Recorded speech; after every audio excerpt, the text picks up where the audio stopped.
हरे कृष्णा प्रभु जी, दंडवत प्रणाम। हाँ, हरे कृष्ण दत्तना। Sorry, thank you so much प्रभु जी।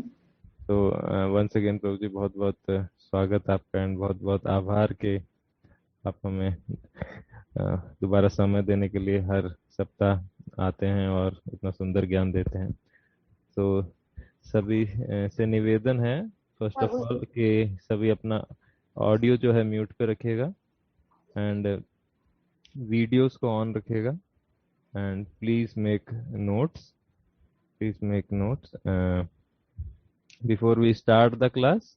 एक छोटा सा अनाउंसमेंट है। सो कुछ डिवोटीज ने बहुत सुंदर सेवा की है for preparing the question paper of chapter second.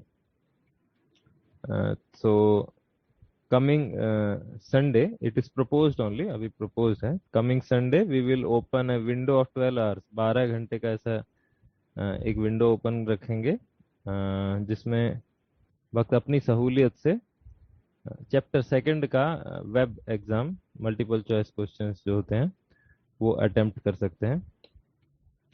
So till that time 4 दिन है, तो भक्त जो चाहे वो नोट्स से या जैसे भी रिवाइज करना चाहें तो अच्छे से रिवाइज कीजिए एंड फिर अच्छे से एग्जाम अटेम्प्ट कीजिए। So please be very enthusiastic about it and सभी फिर प्रभु जी का स्वागत करेंगे 3 बार हरि बोल बोल के। हरि बोल, हरि बोल, हरि बोल। थैंक यू सो मच प्रभु जी। ओवर टू यू प्रभु जी। ॐ ज्ञानतिमिरन्धस्य ज्ञानाञ्जनशलाकया चक्षुरुन्मिलितं येन तस्मै श्रीगुरवे नमः। श्रीचैतन्यमनोभीष्टं स्थापितं येन भूतले स्वयं रूपा कदा मह्यं ददाति स्वपदान्तिकं। वन्देऽहं श्रीगुरों श्रीयुतपदकमलं श्रीगुरों वैष्णवांश्च श्रीरूपं साग्रजातं सहगणरघुनाथान्वितं तं सजीवं साद्वैतं सावधूतं परिजनसहितं कृष्णचैतन्यदेवं श्रीराधाकृष्णपादान् सहगणललिता श्रीविशाखान्वितांश्च। हे कृष्ण करुणा सिंधु दीनबंधु जगतपते गोपेश गोपिका कांत राधा कांत नमोस्तुते। तप्त कांचन गौरांगी राधे वृंदावनेश्वरी वृषभानुसुते देवी प्रणमामि हरिप्रिये। वाञ्छाकल्पतरुभ्यश्च कृपा सिन्धुभ्यैव च पतितानां पावनेभ्यो वैष्णवेभ्यो नमो नमः। जय श्री कृष्ण चैतन्य प्रभु नित्यानंद श्री अद्वैत गदाधर श्रीवासदि गौरभक्तवृंद। हरे कृष्णा कृष्ण कृष्ण हरे हरे, हरे राम राम राम हरे हरे। नमो विष्णुपादाय कृष्ण पृष्ठाय भूतले श्रीमते भक्तिवेदांत स्वामिनिति नामिने। नमस्ते सारस्वती देवे गौरवाणी प्रचारिणे निर्विशेष शून्यवादी पाश्चात्य देशतारिणे।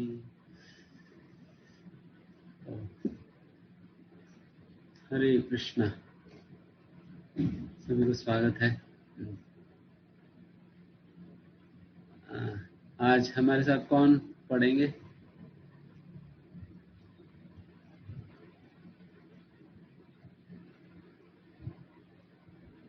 प्रभु जी मैं प्रयास करूंगा।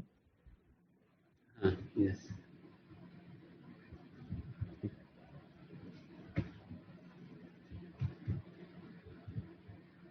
लास्ट में कौन सा श्लोक तक हम चर्चा किए थे? 6th प्रभु जी, 3.6।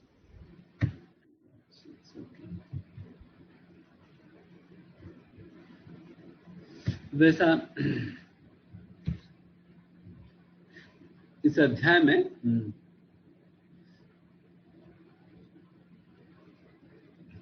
43 श्लोकास है टोटल। सेकेंड अध्याय में 72 और इस अध्याय में 43 श्लोकास है।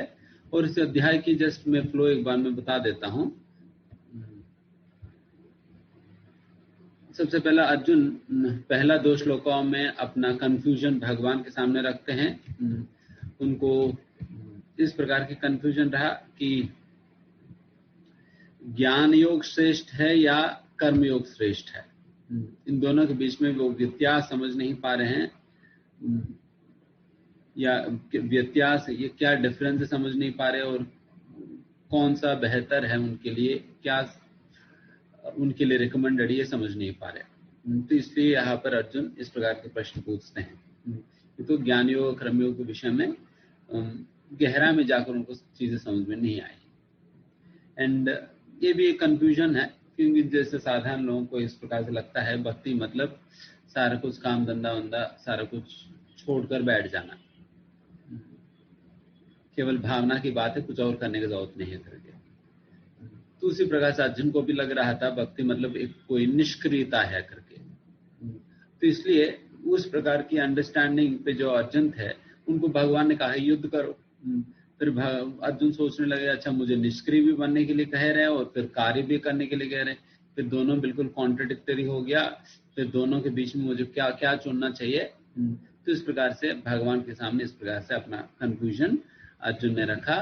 फिर उसके उपरांत तीसरा श्लोका से भगवान अर्जुन को निष्काम कर्मियों के विषय में शिक्षा प्रदान करते हैं, क्योंकि इस सेक्शन के अंतर्गत भगवान एक प्रकार से अर्जुन को अपनी अधिकार के अनुसार आप कर्म संन्यास, ज्ञानियों के अनुसार कर्म संन्यास लेने के बजाय आप निष्काम कर्मयोग आप अपनाइए, क्योंकि आपका उसी निष्काम कर्मयोग करने के लिए ही आपका अधिकार है, वही आपके लिए रिकमेंडेड है करके वहां पर अनेक कारण बताकर निष्काम कर्मयोग को भगवान वहां पर रिकमेंड करते हैं।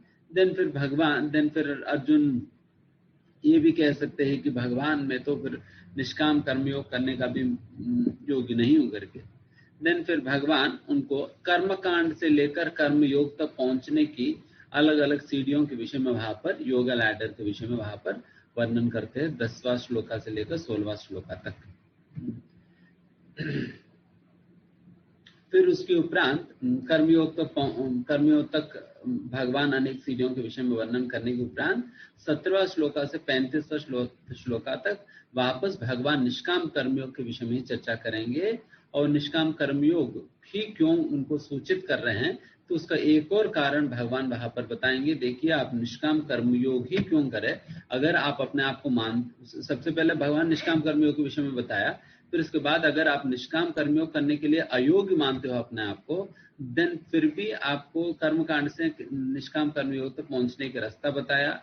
अगर आप अपने आप को मानते हैं नहीं मैं निष्काम कर्मयोग के लिए नहीं, मैं ज्ञान योग मतलब कर्म संन्यास लेने का भी योग्यता मेरे अंदर है, अगर आप अपने आप को मानेंगे, फिर भी आप उस प्रकार से योग्य मानने के बावजूद भी आपको निष्काम कर्मयोग ही हम सूचित करेंगे। क्यों, इसका कारण यहाँ पर भगवान कहते हैं देखिए आपको सही उदाहरण प्रस्तुत करनी है समाज के लिए। एक आप लीडर हो समाज में, इस लीडर होने के नाते आपको एक सही उदाहरण प्रस्तुत करने के लिए भी कम से कम आपको एक निष्काम कर्मयोग करके लोगों को एक सही उदाहरण दिखानी चाहिए। क्योंकि सभी लोग अगर आप भी कर्म संन्यास का अनुसरण करके आप भी अपना कर्म करना छोड़ देंगे, तो बाकी सारा जनता भी अपना योग्यता समझे बिना आपका पीछे पीछे कर्म करना छोड़ देंगे। देन फिर समाज में बहुत बड़ा विपत्ति आएगी। इसलिए एक सही उदाहरण प्रस्तुत करने के लिए भी क्यों ना हो आपको इस प्रकार से निष्काम कर्मयोग ही करनी चाहिए करके भगवान वहां पर बताते हैं। फिर लास्टली 36वां श्लोका से 43rd श्लोका तक भगवान काम के विषय में चर्चा करते हैं। काम, क्योंकि फिर वहां पर डिस्कशन इस प्रकार से आगे बढ़ती है कि देखिए मतलब 36वें श्लोका के आसपास इस प्रकार से डिस्कशन आने लगती है कि व्यक्ति मजबूर है अपने स्वभाव के अनुसार कार्य करने का। जब अपने स्वभाव से कार्य करने के लिए वो जब मजबूर है, देन फिर सारे शास्त्रों में दी गई नीति नियम इत्यादियों का कोई मतलब ही नहीं रहेगा। देन व्यक्ति अपने स्वभाव से ही मजबूर होकर कार्य करने लगे। देन फिर भगवान बताते हैं, देखिए व्यक्ति को काम मतलब कार्यों में अपने हिसाब से लगाने वाली फोर्स जो है वो काम है, लस्ट है। तो इसलिए फिर वैसा लस्ट को कैसे हम अपना जीवन से हम निकाल सकते हैं करके भगवान उस सेक्शन के अंतर्गत बताने वाले हैं। तो इस प्रकार से ये पूरा अध्याय है।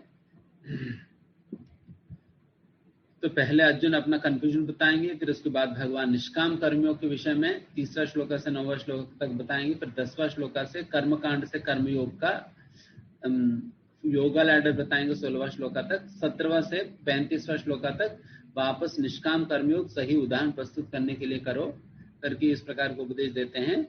फिर 36वां श्लोक से 43rd श्लोक तक काम के विषय में चर्चा होगी, लस्ट के विषय में, क्योंकि लस्ट जो है हम अपना निष्काम कर्मयोग करने नहीं देती है। निष्काम कर्मयोग करने नहीं देती है, इसलिए वैसा काम को कैसे हम अपना जीवन से हटा सकते हैं। तो उस प्रकार से ये अध्याय है। तो उस अध्याय के अंतर्गत हम पिछले बार अर्जुन की कंफ्यूजन के विषय में हमने चर्चा किया। तो आज के दिन हम पिछले हफ्ते हम ये भी निष्काम कर्मियों के विषय में चर्चा करना शुरुआत कर दिया है, तो अभी उसी डिस्कशन को हम आगे और बढ़ाएंगे। 7वां श्लोक।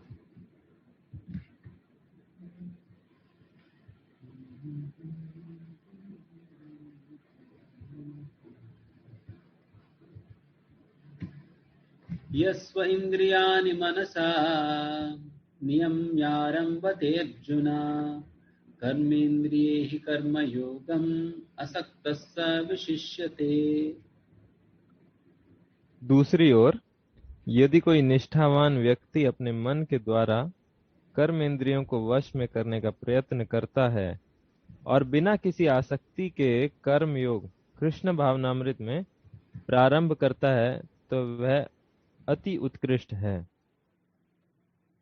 तात्पर्य यस, तात्पर्य लंपट जीवन और इंद्रिय सुख के लिए छद्म योगी का मिथ्या वेश धारण करने की अपेक्षा अपने कर्म में लगे रहकर जीवन लक्ष्य को, जो भव बंधन से मुक्त होकर भगवत धाम को जाना है, प्राप्त करने के लिए कर्म करते रहना अधिक श्रेयस्कर है। प्रमुख स्वार्थ गति तो विष्णु के पास जाना है। संपूर्ण वर्णाश्रम धर्म का उद्देश्य इसी जीवन लक्ष्य की प्राप्ति है।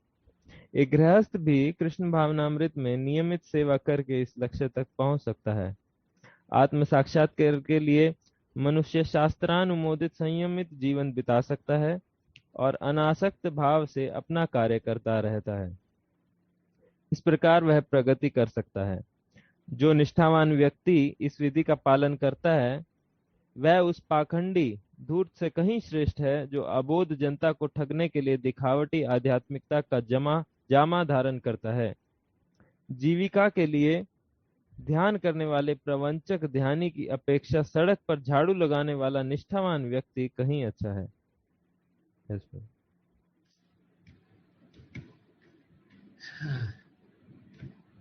पिछले श्लोका में भगवान मिथ्याचारी कपटी व्यक्ति प्रिटेंडर के विषय में चर्चा किए थे। जब कोई अगर उनके मन में इस प्रकार की विषय वासनाओं के बारे में चिंतन चल रही है, बट वो बाहर से अपने आप को शुद्ध भक्त के रूप में प्रस्तुत करते हैं, दिखावा करते हैं कि मैं बहुत बड़ा पहुंचा हुआ व्यक्ति हूं, बट अंदर ही अंदर उनके मन में इंद्रिय तृप्ति के विषय में चिंतन चल रही है। तो इस प्रकार का व्यक्ति को या आस्ते मनसास्मरण, अब उनकी हृदय में इस प्रकार की स्मरण चल रही है, किस विषय में? इंद्रियों के विषय में इंद्रिय तृप्ति के विषय में मनन चल रहे हैं। तो वैसा व्यक्ति जो कपटी है, जो अपने आप को शुद्ध भक्त के रूप में प्रस्तुत करते हुए भी अपने मन में इस प्रकार से विषय वासनाओं के बारे में चिंतन करते हैं, वैसा व्यक्ति को मिथ्याचारी कहा जाता है और वैसा व्यक्ति कहीं का भी नहीं होता है। is completely lost in this world। तो उसका विपरीत व्यक्ति जो कि यहां पर बेसिकली इसका कंपैरिजन है, एक सिंसियर हॉनेस्ट गृहस्था और दूसरा एक डिसेप्टिव सन्यासी, एक कपटी सन्यासी और एक सच्चे गृहस्थ, दोनों के विषय में चर्चा की जा रही। यहाँ पर भगवान कहना मतलब ये है कि सच्चे गृहस्थ बेहतर है कपटी सन्यासी से। सच्चे गृहस्थ बेहतर है कपटी सन्यासी से।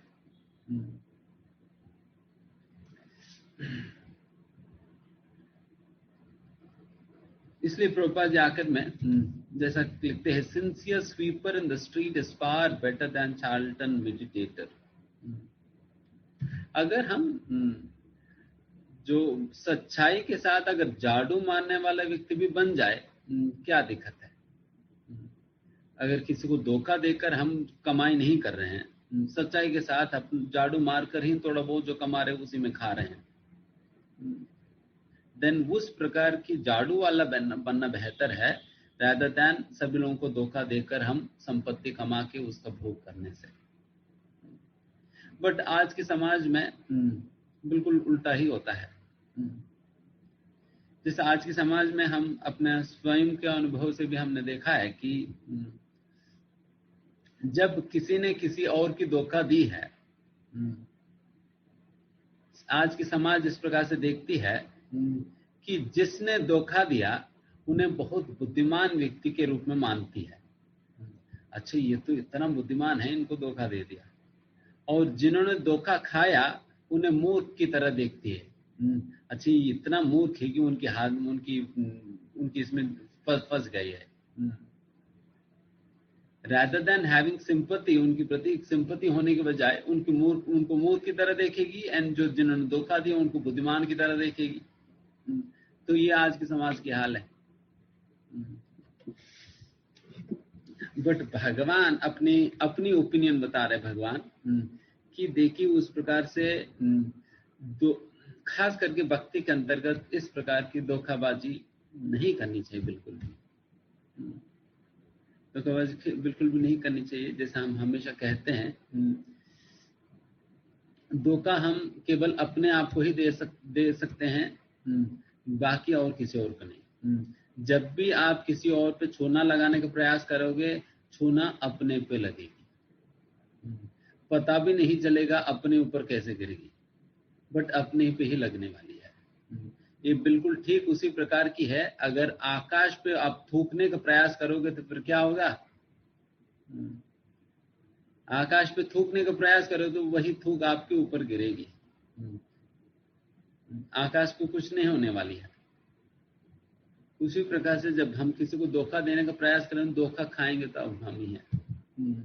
जैसे उदाहरण के लिए अगर मान लीजिए, अगर मैं किसी और का पैसा मैं हड़प लूं, उनको धोखा दे दूं बिजनेस में, और मैं सोचूंगा अच्छा मैं तो बहुत बुद्धिमान हूं, मैंने उनको धोखा देकर मैंने पैसा खा लिया। बट मुझे ये बात पता नहीं है कि शास्त्रों के अनुसार इस प्रकार से कहा जाता है कि मुझे अगली जीवन में या बाद में भी क्यों ना हो, उनको 10 गुना ज्यादा पैसा चुकाना पड़ेगा उस व्यक्ति को। चाहे इस जीवन में चुका पाऊं या अगले जीवन, कैसे न कैसे करके मुझे चुकाना ही होगा। मैं बच नहीं सकता हूं। आप डेफिनेटली इस गवर्नमेंट की दृष्टि से आप अपने आप को बचा लेंगे, बट भगवान की और यम धर्मराज की नजर से तो बच नहीं पाओगे ना। उनकी तो जो शास्त्र में कहा जाता है, लगभग 13 कैमरा लगा हुआ है। कैमरा लगा हुआ, आपका कंटिन्यूअस सीसीटीवी रिकॉर्डिंग चल ही रहा है। सीसीटीवी निगरानी में हम हमेशा 24/7 हैं, चाहे हम बाथरूम में हैं, चाहे हम बेड में सो रहे हैं। व्हाट टू से अबाउट हमारा कार्यों के विषय में क्या कहा जाए, हमारा मन के अंदर चलने वाली बातें भी रिकॉर्ड हो जा रहे हैं। आप उनके सामने जाकर के ये कह नहीं सकते हैं कि जैसा हम यहाँ की कोर्ट में वगैरह लोग वाद प्रतिवाद करते हैं कि प्रभु जी मेरा इंटेंशन था नहीं, या कोई कह सकते हैं कि मैंने ऐसा किया नहीं, देन तुरंत वीडियो निकाल कर चित्रगुप्त दिखाएगा, देखो so and so tag line पे आपने ये गलती की। अच्छा, आपके मन में ऐसा विचार नहीं आया, देखो आपके मन में कौन सा वेव आ रहे हैं, तो सब कुछ दिखा देंगे। तो आप तो ये मूर्खता हो जाएगी कि अगर हम सोचे कि मैं धोखा दूं। तो इसलिए भक्ति में आने के बाद कम से कम व्यक्ति को ये सारा चीजें समझने के बाद उनको मतलब ना चाहते हो भी कि सत्यशील बनना ही होगा, कपटता छोड़ना ही होगा। नो ऑप्शन है ही नहीं ऑप्शन, क्योंकि यहाँ धोखा दे भी देंगे वहां फंस जाएंगे। दूसरी ओर फिर धोखा देने के लिए फिर दूसरा और फिर एक्स्ट्रा पनिशमेंट। तो बेहतर है ऑलरेडी हम इतना कुछ कर रखे हैं, उसी का ही भोग करना बहुत मुश्किल है। तो इसलिए हमें we should be very very honest, and specially जब तक हम अपने मतलब हॉनेस्ट अपने आप से नहीं रहेंगे तब तक अपनी अनर्थों के विषय में समझ नहीं पाएंगे। अपने अनर्थ कभी पता ही नहीं चलेगी अगर हम अपने आप से हॉनेस्ट नहीं रहेंगे। तो इसलिए क्योंकि अनर्थों को निकालने में फर्स्ट स्टेप तो यही है ना, अनर्थों को पहचाने तो पहले, फिर उसके बाद निकालने की काम करेंगे। अनर्थ दिखेगी नहीं आप अपने अंदर अगर हम ऑनेस्ट नहीं है तो।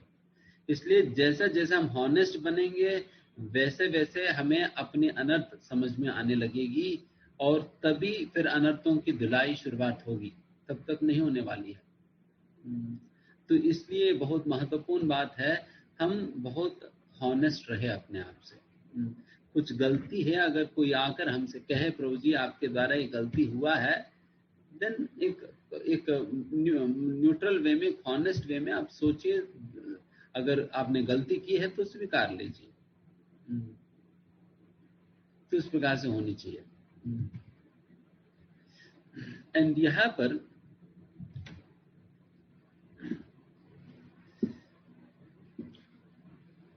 जैसा प्रभुपाद जिस तात्पर्य के अंतर्गत कह रहे हैं, a householder can also reason, क्योंकि जैसा हम ये बात कई बार कहे थे कि गृहस्थ बनना कोई डिस्क्वालिफिकेशन नहीं है भगवत धाम जाने की। ये मत सोचिए कि अच्छा हम गृहस्थ बन गया तो ठीक है, अभी तो बन ही गया तो भोग ही करेंगे, तो वैसा नहीं है। और कोई गृहस्थ बनना कोई डिस्क्वालिफिकेशन नहीं भगवत धाम जाने का। ना भगवत धाम में कोई नो एंट्री बोर्ड नहीं लिखा गया है कि गृहस्थों को नॉट अलाउड है, इन लोगों के अलाउड है, ऐसा कुछ नहीं। रैदर सभी के लिए ही इक्वल अपॉर्चुनिटी है भगवत धाम जाने का, क्योंकि आश्रम से कोई मतलब नहीं है, स्त्री पुरुष में कोई मतलब नहीं है, ना कोई और अन्य कोई क्राइटेरिया है। अल्टीमेट क्राइटेरिया भगवत धाम वापस लौटने की यही है, भगवान के प्रति शुद्ध प्रेम। जिस व्यक्ति ने भी जागृत किया, चाहे वो स्त्री हो, शूद्र हो, वैश्य हो, या कोई गृहस्थ हो, ब्रह्मचारी हो, सन्यासी, कोई वो जाएगा। अगर कोई सन्यासी भी क्यों ना हो, अगर उनके अंदर वैसा आसक्ति नहीं भगवान के प्रति, देन नहीं जा पाएगा, देन जा नहीं पाएगा। बट डेफिनेटली ब्रह्मचारी सन्यासियों के लिए एक एक्स्ट्रा एज है। एक्स्ट्रा एज का मतलब यह है कि उनके पास समय है, जो समय वो भगवान की सेवा में उपयोग कर सकता है। उनके पास समय की संपत्ति है, उस समय की संपत्ति को वो भगवान की सेवा में उपयोग कर सकते हैं। कई बार गृहस्थ चाहते हुए भी कई कार्य नहीं कर पाते। तो इसलिए अगर हम गृहस्थ भी क्यों ना हो, फिर भी हम अपना जीवन को क्रमशः ऐसा एडजस्ट करने का प्रयास करनी चाहिए ताकि हमें ज्यादा से ज्यादा समय हम निकाल सके भगवान की सेवा में। दिस इज यही हमारा जीवन की मोटो होनी चाहिए। हमारा डायरेक्शन, गृहस्थ जीवन के अंतर्गत डायरेक्शन इसी आधार पर हमें छोड़ना चाहिए। कैसे मैं अपने एंगेजमेंट्स को कम करते जाऊं ताकि I can invest more and more time in Krishna, उस प्रकार से अपना जीवन को हमें व्यतीत करनी चाहिए। एंड जो व्यक्ति सिंसियरली प्रयास करता है, देन भगवान डेफिनेटली उन्हें रास्ता दिखाते ही हैं, रास्ते दिखाते हैं। हम अपने आसक्तियों को लेकर पकड़कर नहीं बैठना, बस आसक्तियों को पकड़कर नहीं बैठेंगे तो सब कुछ ठीक ठाक हो जाएगी। जैसे हम पिछली बार जो उदाहरण दे रहे थे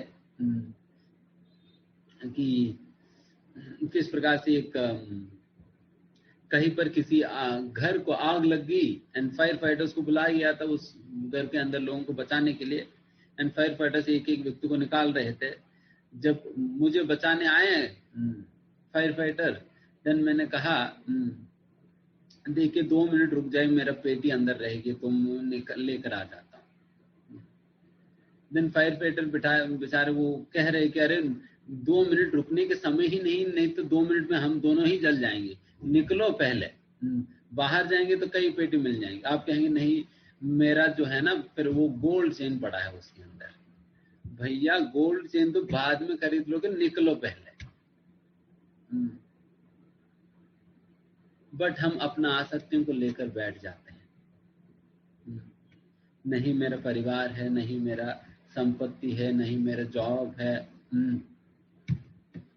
तो इस प्रकार की चीजों को लेकर बैठ जाते हैं। तो फिर वो लोग भी क्या कर सकेंगे। फायर फाइटर्स मतलब हमारे आचार्य है श्रील प्रभुपाद जी की तरह, they risk their lives and come into this material world which is really on fire. इस प्रकार की आग में कूदते हैं, भौतिक शरीर रूपी ये भौतिक शरीर लेकर यहाँ पर आते हैं हमें बचाने के लिए। नहीं तो श्रील प्रभुपाद जैसे नित्य सिद्धों को यहाँ पर आने की क्या जरूरत है। फायर फाइटर को क्या कुछ मजा आता है फायर के आग के अंदर कूदने में? नहीं, केवल हमें बचाने हेतु वो आ रहे हैं। तो इसलिए अगर उस समय अगर हम उस फायर फाइटर की अगर बात सुनकर हम कार्य करें, देन फिर हम निश्चित रूप से बच जाएंगे। जिस प्रकार से वो उन फायर फाइटर्स ने अनेकों लोगों को बचाया, तो उसी प्रकार से हमारी भी बचत हो जाएगी। प्रॉब्लम तब आता है जब उनकी बात हम नहीं सुनेंगे। उसी प्रकार से श्रील प्रभुपाद और अपने गुरुजनों की बात हम जब नहीं सुनेंगे, तब हमारे जीवन में प्रॉब्लम आता है। तो इसलिए बाकी चीजों को कोई कमी नहीं है, चाहे गृहस्थ हो, स्त्री हो, पुरुष हो, कोई भी क्यों ना हो, कोई दिक्कत नहीं है। हम सभी भगवतधाम जा सकते हैं, प्रोवाइडेड हम गुरु की मार्गदर्शन के अनुसार अपने कार्य करें। जैसा प्रभुपाद भागवतम के अंतर्गत तात्पर्य में इस प्रकार से लिखते हैं कि it is the duty of a practitioner, ये एक साधक की एक कर्तव्य है कि अपना जीवन में सारे कार्यों को ऐसा मोल्ड करे जिससे वो हर कार्य में भगवान के स्मरण कर सके। यही साधना है। हम हर एक कार्य ऐसा करें ताकि भगवान का स्मरण हो ही उसमें। तो इसलिए हर एक कार्य के विषय में सोचो कि मैं इस कार्य करने के दौरान भगवान का स्मरण कैसे कर सकता हूँ। झाड़ू मारते मारते, घर की सफाई करते करते मैं भगवान की कैसे स्मरण करूं। मैं अपना नौकरी करते हुए भगवान के स्मरण कैसे कर सकता हूँ। मैं अपना पढ़ाई करते हुए भगवान के स्मरण कैसे कर सकता हूँ। मैं अपने रिश्तेदारों के संबंध रखते हुए भी भगवान के स्मरण में कैसे कर सकता हूँ। तो ये सारा आप सिंसियरली सोचेंगे तो भगवान बुद्धि देंगे। ददामि बुद्धि योगम तम येन माम उपयन्ते थे, भगवान बुद्धि देंगे निश्चय से।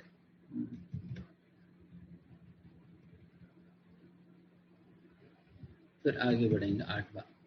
नियतं कुरु कर्मत्वं कर्म ज्यायो हि अकर्मणः शरीर यात्रा पिछते न प्रसिद्धेद अकर्मणः। अपना नियत कर्म करो, क्योंकि कर्म ना करने की अपेक्षा कर्म करना श्रेष्ठ है। कर्म के बिना तो शरीर निर्वाह भी नहीं हो सकता। तात्पर्य ऐसे अनेक छद्म ध्यानी हैं जो अपने आप को उच्च कुलीन बताते हैं, तथा ऐसे बड़े बड़े व्यवसायी व्यक्ति हैं जो झूठा दिखावा करते हैं कि आध्यात्मिक जीवन में प्रगति करने के लिए उन्होंने सर्वस्व त्याग दिया है।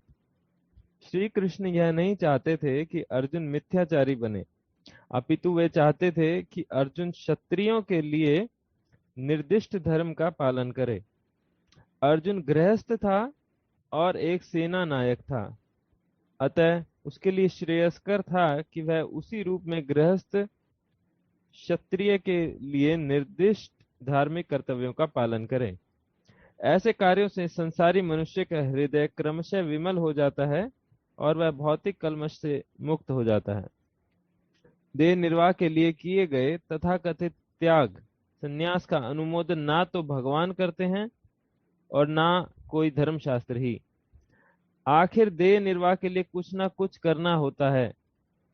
भौतिकवादी वासनाओं की शुद्धि के बिना कर्म का मनमाने ढंग से त्याग करना ठीक नहीं। इस जगत का प्रत्येक व्यक्ति निश्चय ही प्रकृति पर प्रभुत्व जताने के लिए अर्थात इंद्रिय तृप्ति के लिए मलिन प्रवृत्ति से ग्रस्त रहता है। ऐसी दूषित प्रवृत्तियों को शुद्ध करने की आवश्यकता है। नियत कर्मों द्वारा ऐसा किए बिना मनुष्य को चाहिए कि तथाकथित अध्यात्मवादी योगी बनने तथा सारा काम छोड़कर अन्यों पर जीवित रहने का प्रयास ना करे।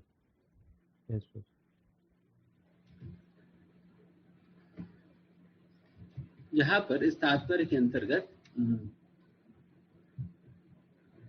प्रभुपाद जी बेसिकली 3 कारण बता रहे हैं अर्जुन क्यों इस प्रकार से कर्मयोग स्वीकार करनी चाहिए। सबसे पहला,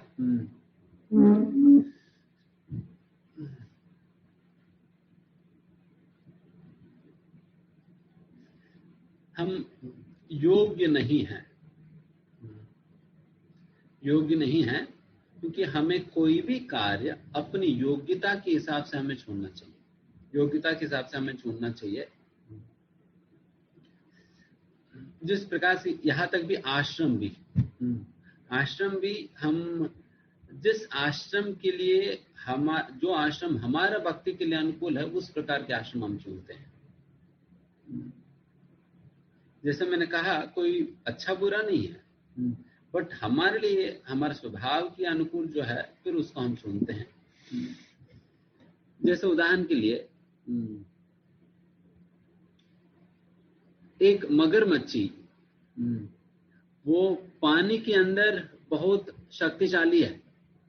वही मगरमच्छी अगर पानी से बाहर निकाल दी जाए उतना शक्तिशाली नहीं है जितना वो पानी के अंदर हो सकती है।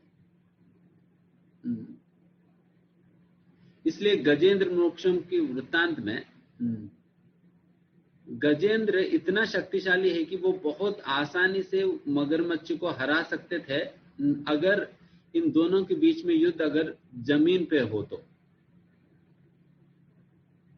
जमीन पे हो तो मगरमच्छ को बहुत आसानी से हरा सकते थे गजेंद्र, बट पानी के अंदर इस प्रकार की स्पर्धा मतलब दोनों के बीच में फाइट हुआ तो पानी के अंदर मगरमच्छी ज्यादा शक्तिशाली है, तो इसलिए मगरमच्छी जीत गई गजेंद्र पे। तो उस प्रकार से हाथी पानी के बाहर शक्तिशाली है, मगरमच्छी पानी के अंदर शक्तिशाली है।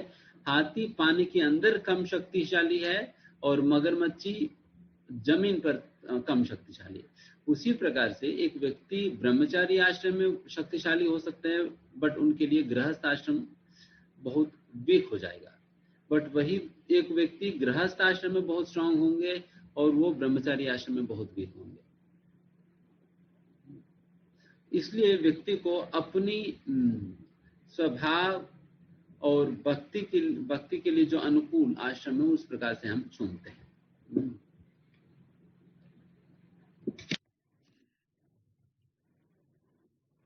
एंड इसलिए यहाँ पर जैसे मैंने कहा फिर अपनी योग्यता के अनुसार हमें स्वीकार करनी चाहिए। आप अधिकार हो, जैसे कहते हैं ना कर्मण्येवाधिकारस्ते, कर्मण्येवाधिकारस्ते करके पिछले श्लोका में कहा था ना, पिछले अध्याय में 2.47 कर्मण्येवाधिकारस्ते मतलब कर्म करने की अधिकार आपको है करके। तो वही बात यहाँ पर प्रभुपाद जी कह रहे हैं कि आप उस कर्म संन्यास लेने का अधिकारी नहीं हो बल्कि कर्म करने के अधिकारी हो। एंड दूसरा कारण, अगर कोई व्यक्ति जबरदस्ती अगर अपने योग्यता समझे बिना संन्यास ले भी लेता है देन वो समाज के अंदर एक प्रकार की डिस्टर्बेंस क्रिएट करेगा। क्योंकि अगर मान लीजिए कोई व्यक्ति उस प्रकार से अगर सन्यासी या कुछ ऐसा बन गया, बट वो फिर उस सन्यासी के स्टैंडर्ड्स के अनुसार वो व्यवहार नहीं कर पाया, फिर उनकी पतन हुआ, देन फिर समाज में क्या होगा, समाज में सन्यासियों के प्रति, साधु पुरुषों के प्रति सम्मान की जो भावना है वो खत्म हो जाती है, वो खत्म हो जाती है, वो घटने लग जाती है।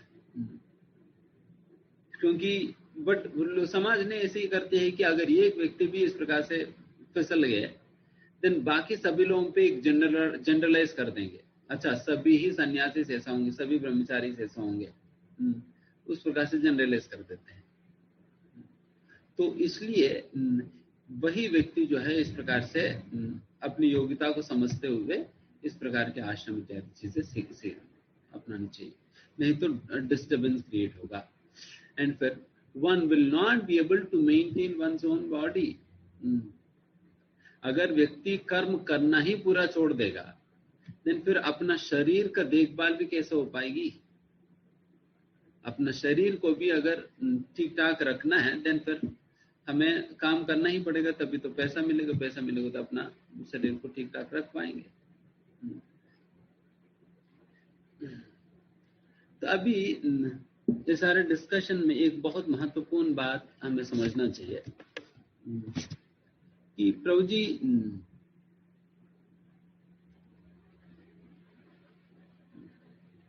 जब अर्जुन को भी मना कर दी जा रही है, देन आप क्यों ब्रह्मचारी बन गए?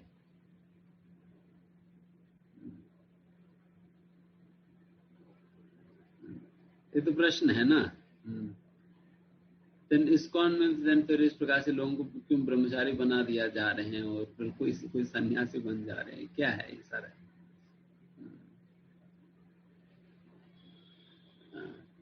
तो इस प्रश्न का उत्तर ऐसा है कि यहां पर कर्म संन्यास को नकारा जा रहा है। कर्म संन्यास को नकारा जा रहा है। कर्म संन्यास का मतलब है व्यक्ति किसी भी प्रकार का कर्म करना ही छोड़ देता है।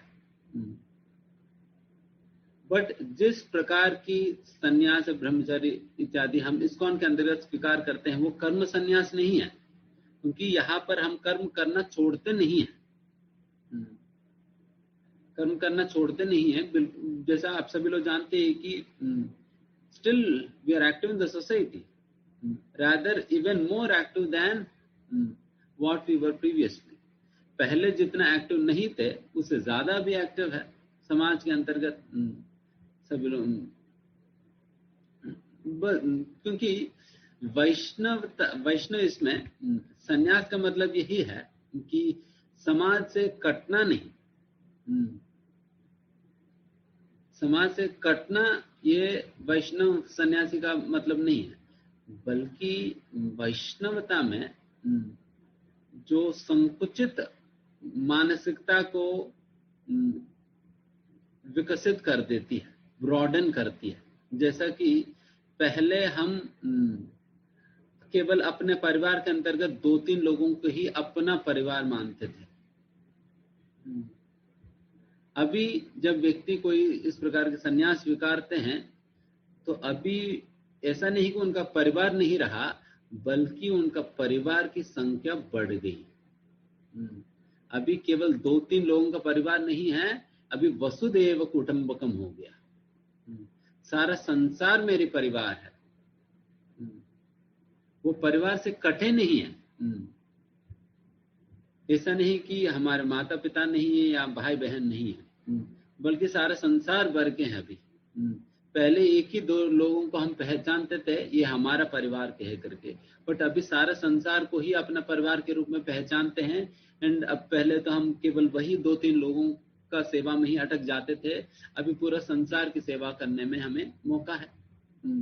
तो यही असलियत में संन्यास है। असलियत में संन्यास यही है, संकुचित चेतना को छोड़कर एक ब्रॉड माइंडेडनेस को स्वीकारना, wherein we expand our family beyond the boundaries of, beyond the 4 walls of our house. हमारा घर की 4 दीवारों के बाहर ही हम अपना परिवार की अंडरस्टैंडिंग को हम बढ़ा देते हैं। अभी तक घर के 4 दीवारों के अंतर्गत जो लोग हैं, बस वही मेरा परिवार है। बट ऐसा नहीं है संन्यास मतलब। संन्यास मतलब सारा दुनिया मेरे परिवार है, सभी के लिए फिर वो सोच पाता है, सभी के लिए वो समय दे पाता है। अगर इस प्रकार संन्यास नहीं लेने पे फिर 2-3 लोगों की सेवा करने में अटक जाता है व्यक्ति।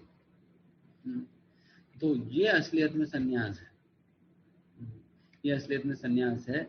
एंड फिर इस संन्यास के अंतर्गत, वैष्णव संन्यास के अंतर्गत हम कर्म करना नहीं छोड़ते हैं, बल्कि वी बिकम मोर एक्टिव। बहुत ज्यादा ही हम एक्टिव होते हैं। गुरु तब फिर कर्म बदल जाती है। तब हमारे लिए, जैसे ब्रह्मचारी के लिए क्या कर्म होता है, उनके लिए कर्म यही है, गुरु की आज्ञा का पालन करना। यही एक ब्रह्मचारी का धर्म है, to simply abide with instructions of the spiritual master. तो यही धर्म है, उनका यही कार्य है। जिस प्रकार से पहले भी हम आज्ञा का पालन करते थे अपनी कंपनी के बॉस के, जिस कंपनी में भी काम करते थे, फिर उस कंपनी का बॉस की आज्ञा का पालन करते थे। बट अभी बॉस बदल दिया, अभी वो कंपनी छोड़कर दूसरे कंपनी में आ गई इस्कॉन वाले। तो यहाँ पर हमारा बॉस बन गए गुरु महाराज। तो फिर अभी तक हम उनकी सेवा कर रहे थे, अभी गुरु का सेवा करेंगे। बस इतना ही अंतर है। और एक और अंतर तो है ही कि वहां पर हम पैसा के लिए हम उनके सामने झुक कर प्रणाम करते करते हमें उनकी सेवा करना पड़ रहा था। बट यहाँ पर स्वाभाविक रूप से उनके सामने, गुरु के सामने झुकेंगे एंड बिना कोई वेतन का हम सेवा करेंगे। बस पैसा नहीं कमाते, बस इतना ही अंतर है। कार्य तो अभी भी कर रहे हैं, तब भी करते थे, तो अभी भी कर रहे हैं, केवल उसके बदले हम पैसा नहीं ले रहे। बस किसी प्रकार का अपेक्षा नहीं है मुझे ये मिले करके, बस इतना ही अंतर है। बट कार्य करने में कोई ये नहीं।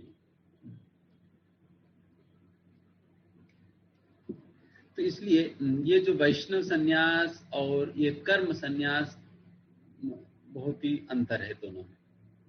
तो यहाँ पर जो भगवान डिस्करेज कर रहे, कर्म संन्यास मत लो। क्योंकि क्या कर रहे अर्जुन, मैं गृहस्थ होते हुए भी मैं अपने कर्म, जो मैं अपने कार्य, मैं अपने कर्तव्य, जो कि युद्ध करने वाला कर्तव्य को मैं छोड़कर मैं भिक्षाटन करने चले जाऊंगा, सारा कर्म करना छोड़ दूंगा। इसलिए प्रभुपाद यहाँ पर कह रहे हैं कि उस प्रकार की योग्यता पाए बिना व्यक्ति को ऐसा जीवन जीना नहीं चाहिए जिस जीवन के द्वारा व्यक्ति जो है अन्यों पर निर्भर होकर अपने कार्य करेगा, अपना जीवन यापन करेगा। बिकॉज हम ये भी ध्यान रखनी चाहिए कि केवल ब्रह्मचारी सन्यासी ही किसी और से दान स्वीकार कर सकते हैं। एक गृहस्थ अन्यों से दान स्वीकारना नहीं चाहिए, दान दक्षिणा नहीं लेना चाहिए। केवल एक ब्राह्मण, एक गृहस्थ भी अगर कोई ब्राह्मण है एंड वो ब्राह्मण ही जो है इस प्रकार से दक्षिणा स्वीकार कर सकते हैं। गृहस्थ ब्राह्मण को और ब्रह्मचारी सन्यासी को ही किसी से दक्षिणा या दान स्वीकार करने का अधिकार है, बाकी नहीं। इन लोगों का भी ऐसा नहीं कि फ्री में मिल रहे दक्षिणा, फ्री में नहीं मिलता कुछ भी इस दुनिया में। कुछ तो उसके साथ आ रहे हैं, कुछ तो करना पड़ेगा। क्या होता है कि दक्षिणा के साथ साथ उनको सामने वाला व्यक्ति का कर्म भी वो दे रहे हैं। बेटा दक्षिणा भी लो और थोड़ा कर्म भी ले लो। देन फिर उस कर्म को हमें हजम करना पड़ता है। फिर अपने भजन से फिर उस कर्म को हजम करना पड़ेगा, नहीं तो फिर वो कर्म, फिर उसका रिएक्शन फिर हमें भोगना पड़ेगा। तो इसलिए गृहस्थों को इस प्रकार से स्वीकारना नहीं चाहिए। अगर कोई ब्राह्मण है तभी स्वीकार कर सकते हैं। और यहाँ पर कंडीशन ये भी है, ब्राह्मण मतलब वैदिक ब्राह्मण है, आजकल की ब्राह्मण नहीं। वैदिक ब्राह्मण मतलब वो व्यक्ति है जो कि किसी के मतलब कोई पैसा कमाते नहीं है, किसी बिजनेस के द्वारा हो, कोई जॉब करके हो, कोई जॉब करके बिजनेस करके वो पैसा कमाता नहीं है, और अपना ब्राह्मणत्व करके पैसा नहीं कमाते हैं।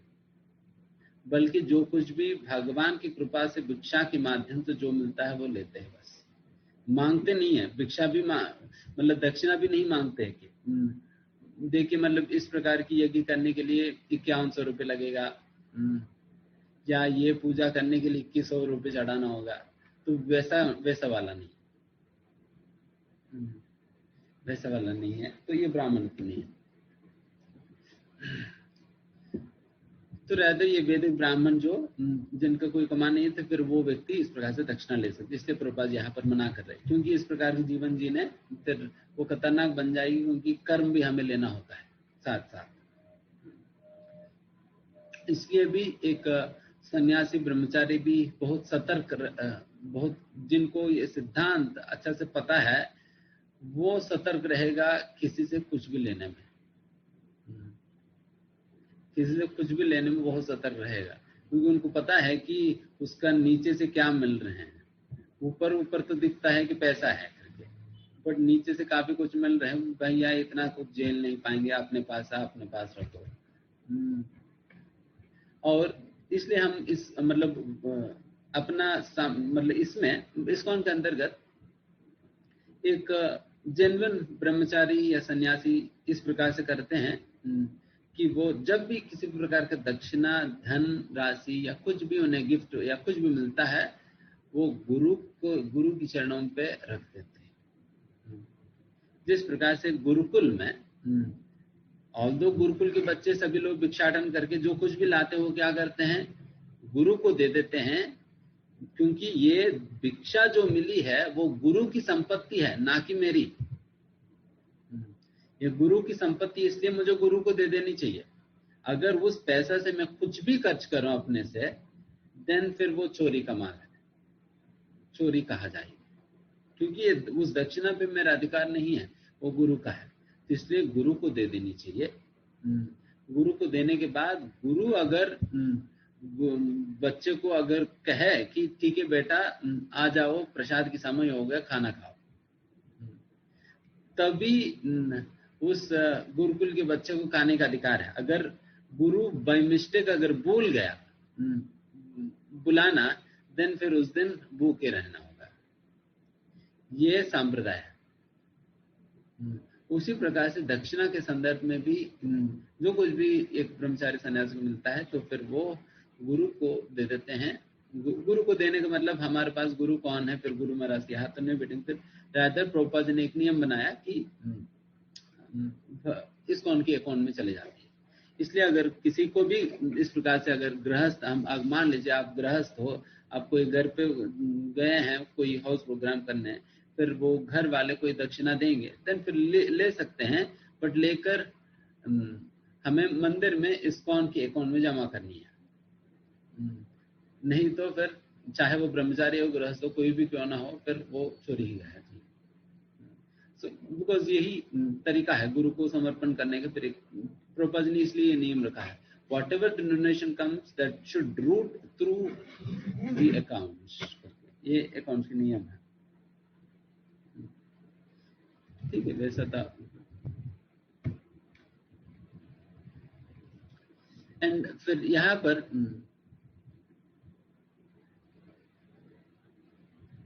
एक और महत्वपूर्ण बात है कि प्रभुपाद जी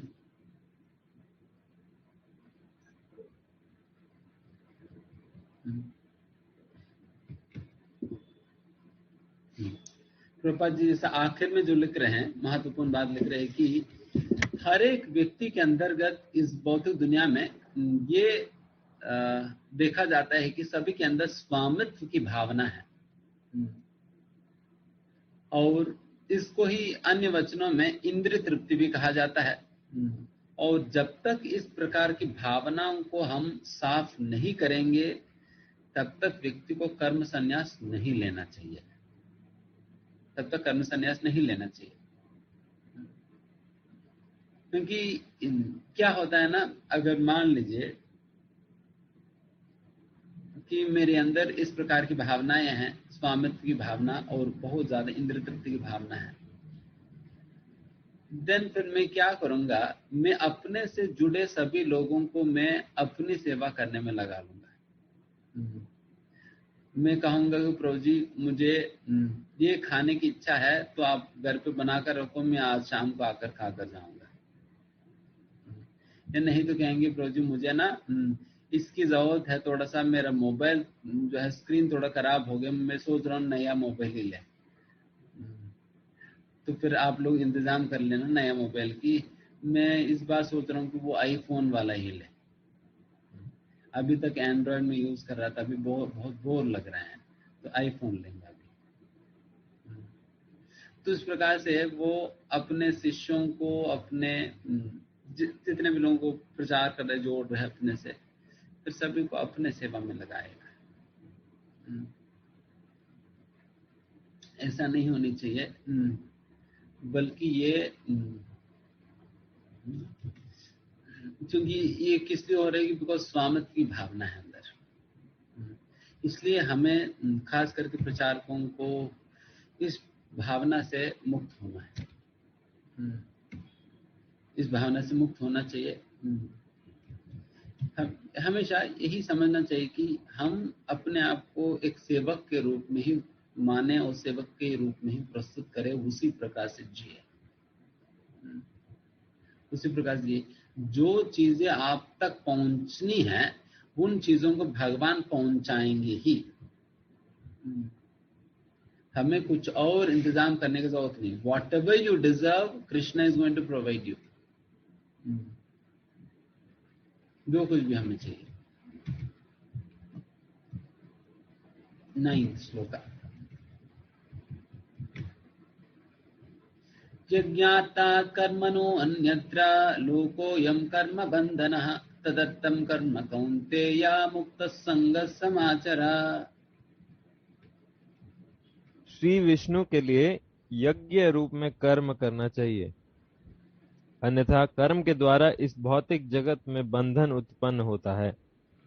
अतः हे कुंती पुत्र, उनकी प्रसन्नता के लिए अपने नियत कर्म करो, इस तरह तुम बंधन से सदा मुक्त रहोगे। तात्पर्य बोलिए। हाँ, यस प्रभु। तात्पर्य, क्योंकि मनुष्य को शरीर के निर्वाह के लिए भी कर्म करना होता है, अतः विशिष्ट सामाजिक स्थिति तथा गुण को ध्यान में रखकर नियत कर्म इस तरह बनाए गए हैं कि उस उद्देश्य की पूर्ति हो सके। यज्ञ का अर्थ भगवान विष्णु है। सारे यज्ञ भगवान विष्णु की प्रसन्नता के लिए हैं। वेदों का आदेश है यज्ञो वै विष्णु। दूसरे शब्दों में, चाहे कोई निर्दिष्ट यज्ञ संपन्न करे या प्रत्यक्ष रूप से भगवान विष्णु की सेवा करे, दोनों से एक ही प्रयोजन सिद्ध होता है। अतः जैसा कि श्लोक में संस्तुत किया गया है, कृष्ण भावनामृत यज्ञ ही है। वर्णाश्रम धर्म का भी उद्देश्य भगवान विष्णु को प्रसन्न करना है। वर्णाश्रमाचरवचारवता पुरुषेण पर पुमान विष्णु आराध्यते, विष्णु पुराण। अतः भगवान विष्णु की प्रसन्नता के लिए कर्म करना चाहिए। इस जगत में किए जाने वाला अन्य कोई कर्म बंधन का कारण होगा, क्योंकि अच्छे तथा बुरे कर्मों के फल होते हैं और कोई भी फल कर्म करने वाले को बांध लेता है। अतः कृष्ण विष्णु को प्रसन्न करने के लिए कृष्ण भावना भावित होना होगा, और जब कोई ऐसा कर्म करता है तो वह मुक्त दशा को प्राप्त रहता है। यही महान कर्म कौशल है, और प्रारंभ में इस विधि में अत्यंत कुशल मार्गदर्शन की आवश्यकता होती है। अतः भगवत भक्त के निर्देशन में या साक्षात भगवान कृष्ण के प्रत्यक्ष आदेश के अंतर्गत जिनके अधीन अर्जुन को कर्म करने का अवसर मिला था, मनुष्य को परिश्रम पूर्वक कर्म करना चाहिए। इंद्रिय तृप्ति के लिए कुछ भी नहीं किया जाना चाहिए, अपितु हर कार्य कृष्ण की प्रसन्नता तुष्टि के लिए होना चाहिए। इस विधि से न केवल कर्म के बंधन से बचा जा सकता है, अपितु इससे मनुष्य को क्रमशः भगवान की वह प्रेम भक्ति प्राप्त हो सकेगी जो भगवत धाम को ले जाने वाली है। ये बहुत महत्वपूर्ण श्लोका है। जिज्ञातात कर्मण्यत्र लोकोऽयं कर्म बंधनः। इस श्लोका के अंतर्गत वो कला हमें सिखाए जा रहे हैं जिससे हम कार्य भी करें और कार्य की रिएक्शन में हम फंसे भी ना। जैसा कहते हैं ना वो सांप भी मर जाना है और लकड़ी भी नहीं टूटना है।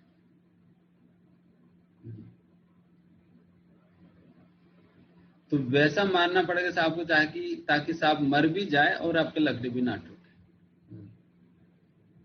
उस प्रकार से मारना होगा। तो वैसे ही यहाँ पर कहा जा रहा है कि कर्म ऐसा करो जैसा कि कर्म हो भी जाए और साथ ही साथ आप रिएक्शन में फंसे भी ना। तो वो कला क्या है, इसलिए यहाँ पर आर्ट ऑफ वर्क करके हम सेमिनार देते। तो आर्ट ऑफ वर्क मतलब यही है। हम यज्ञातात, यज्ञ मतलब भगवान विष्णु का एक और नाम है। विष्णु का मतलब भगवान के अवतार भी यज्ञ करके अवतार है, जो कि 8वां स्कंद पहला अध्याय में आता है, यज्ञ नाम अवतार है। तो वैसे यज्ञ भगवान का नाम भी है।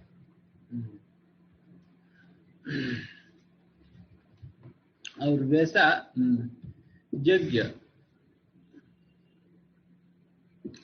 या भगवान, यज्ञात्ता मतलब भगवान विष्णु के लिए हम उनकी उद्देश्य करते हुए, उनकी प्रसन्नता हेतु जब हम कोई कार्य करते हैं, देन फिर उस कार्य से हम फंसेंगे नहीं, या उस कार्य की जो भी रिएक्शंस हमारे ऊपर नहीं आएगी। और मैं केवल अपने लिए जो भी कार्य करूं, देन फिर उसका जिम्मेदारी मुझे उठाना पड़ेगा। जैसा कि बहुत आसान है समझना। जैसे मान लीजिए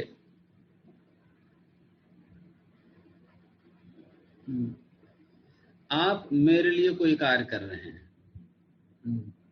आप मेरे लिए, मैंने कुछ कार्य करने के लिए कहा और मैंने जिस प्रकार से कहा आप इस प्रकार से कर रहे हैं। देन उस कार्य करने के दौरान जो भी प्रॉब्लम आएगी, देन आप क्या कहेंगे, क्या करेंगे? उसकी जिम्मेदारी किनकी होगी? मेरी होगी ना।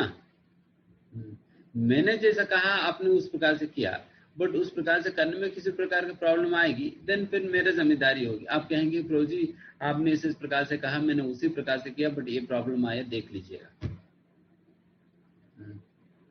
उनमें कहा ठीक है प्रभु जी मैं देखता हूं, तो मेरी जिम्मेदारी बनता है। बट वही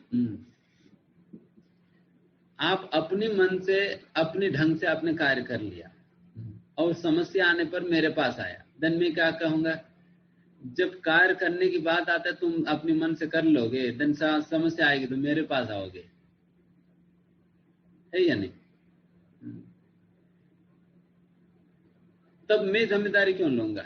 जिम्मेदारी आपकी रहेगी ना। तो उसी प्रकार से भगवान यहाँ पर मतलब वो कंफ्यूजन क्लियर करते। देखिए आप मेरे बात सुनकर मेरे हिसाब से कार्य करोगे यज्ञार्थात, देन मैं जिम्मेदारी लूंगा आपकी कार्मिक रिएक्शन की। तुम अगर अपनी मन से कार्य करोगे, मेरे बात नहीं सुनोगे, देन फिर जिम्मेदारी लो, फिर कर्म भोगो। फिर तो ये अंडरस्टैंडिंग है। तो उस प्रकार से ही भगवान यहाँ पर एक्सप्लेन कर रहे हैं। तो इसलिए ये भी बात है, जो कुछ भी हम यज्ञ के अंतर्गत जो भी हम अर्पण करते हैं, वो एक्चुअली एक बैंक डिपॉजिट की तरह है। बैंक डिपॉजिट की तरह है। जो भी आप अर्पण कर रहे हैं वो नोट हो जा रहे हैं, एंड फिर वो आपको आपके खाता में जमा है। जैसा कि जो भी डोनेशन हम देते हैं, वो डोनेशन एक्चुअली आपकी सेविंग्स बैंक में डिपॉजिट करने के बराबर है। जैसा कि कई लोग बहुत गरीब परिवार में जन्म लेते हैं, क्या हुआ? उन्होंने पिछले जीवन में सेविंग्स अकाउंट में कुछ डाला ही नहीं। सेविंग्स अकाउंट्स में कुछ डाला ही, मतलब कुछ दान दिया ही नहीं, इसलिए उस जीवन में उनको कुछ मिला भी नहीं। अगर मैं अभी सेविंग्स अकाउंट में कुछ डालूंगा, देन फिर 30-40 साल के बाद मुझे उस अकाउंट से विड्रॉ करने के लिए कुछ पैसा बचेगी ना। मैं डालूंगा ही नहीं तो कुछ बचेगा ही नहीं। इसलिए 500 डालेंगे तो 500 बचेगा, कि जितना डाल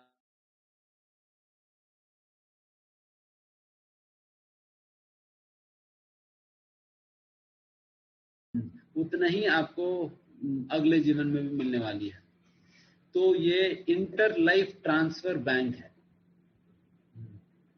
जैसा इंटर स्टेट ट्रांसफर या इंटरनेशनल ट्रांजैक्शन वगैरह होता है ना, तो वैसा कोई बैंक नहीं है जो कि आप इस जीवन में सेव करोगे और अगले जीवन में आपको मिल जाए। कोई बात कर लीजिए स्विस बैंक से या आपकी आरबीआई से, एसबीआई से भी क्यों ना हो, क्या कोई बैंक आपकी लक्ष्मी को बचा कर रख के फिर अगले जीवन में हमें दे देंगे? नहीं, कोई नहीं आने वाला है। तो वो कौन सा बैंक करेगी? यज्ञमाला बैंक करेगी। जो भी आप डालोगे देन फिर आपका अगले जीवन में भी रिटर्न्स मिलेंगे। बाकी सारा बैंक तो इसी जीवन में रिटर्न दे सकेंगे। तो इसलिए बुद्धिमानी के साथ हम क्या करते हैं? डिपॉजिट, हम सेव करते हैं दान देकर। लोगों को लगता है हम कुछ दे रहे हैं, कुछ दे नहीं रहे। आप आप अपने नहीं सेव कर रहे हैं, फिर अगले जीवन में आपको मिल ही जाएगी। भगवान आपसे कुछ नहीं लेने वाले। जब भोग ही खाते नहीं है भगवान भोग कैसे खाते हैं? जितना खाए उतना रह जाता है। ओम पूर्णम अधः पूर्णम पूर्णात् पूर्णम उदच्यते। कितना बचता है? पूर्णम एव अवशिष्यते। पूर्ण ही बच जाता है। उसी प्रकार से जब आप दान भी दोगे, कितना बच जाएगी आपके पास? पूर्ण बच जाएगी, कंप्लीट ही बच जाएगी। आपको कोई नुकसान नहीं है। जितना आपने दिया उतना आपके लिए फिर अगले जन्म मिल गया। तो उसी प्रकार से इसलिए जो अपना अगले जीवन को भी सुखी जो बनाना चाहता है भी क्यों ना हो, जो कर्मी व्यक्ति है, जो कर्मकांड वगैरह में मानते हैं, तो वो भी इसी अंडरस्टैंडिंग के साथ वो दान धर्म इत्यादि करते हैं। ठीक है, मुझे अच्छा जीवन मिलेगा करके।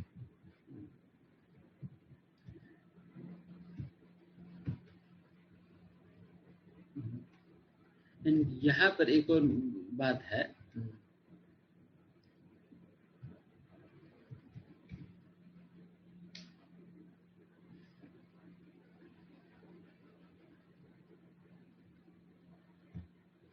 इस प्रकार से भगवान की प्रसन्नता को उद्देश्य करते हुए कार्य करने से एक एडवांटेज तो है ही कि हम कोई कार्मिक रिएक्शन में फंसेंगे नहीं।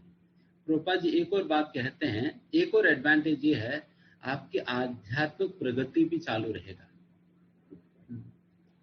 आपका आध्यात्मिक प्रगति भी चालू रहेगा। तो ये 2 in 1 एडवांटेज, एक तो कार्मिक रिएक्शन में फंसेंगे नहीं और आध्यात्मिक प्रगति भी होगी। वही जब अपने लिए कोई कार्य करेंगे देन उसका एक तो कार्मिक रिएक्शन भी भोगना पड़ेगा एंड दूसरा हमारी आध्यात्मिक प्रगति भी कुछ नहीं होगा। तो इसलिए दोनों प्रकार से डिसएडवांटेज इसमें। तो इसलिए हमें चुनना पड़ेगा व्हाट टू डू। क्या भगवान के लिए कार्य करे या अपना संतुष्टि के लिए कार्य करे। देखिए भगवान के लिए कार्य करने का मतलब भी सोचना होगा। ऐसे नहीं कि लिप सर्विस नहीं। लिप सर्विस मतलब कि कोई भी जो जिन्होंने ये सिद्धांत सुना है देन पूछने पे कहेगा कि प्रभु जी भगवान के लिए कर रहे हैं।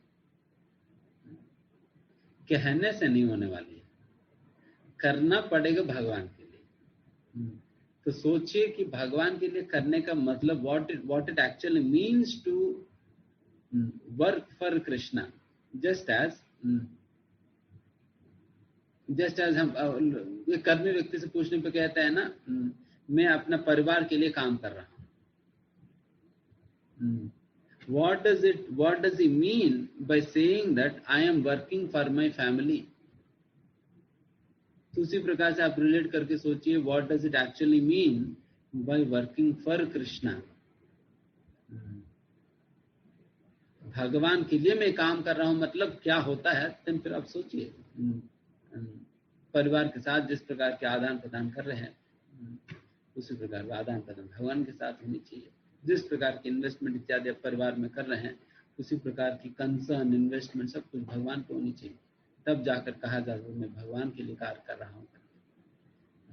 अन्यथा केवल ये कहने वाली बात ही रह जाती है बस।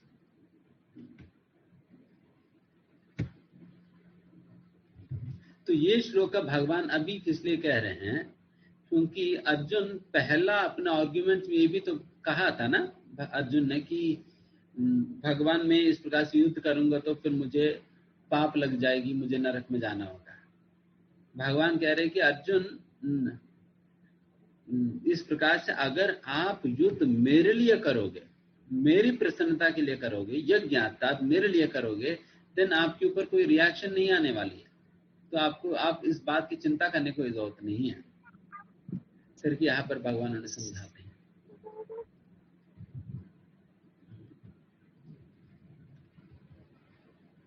और फिर अगला श्लोका से जैसे मैंने कहा योगा लैडर के विषय में चर्चा चालू होगा।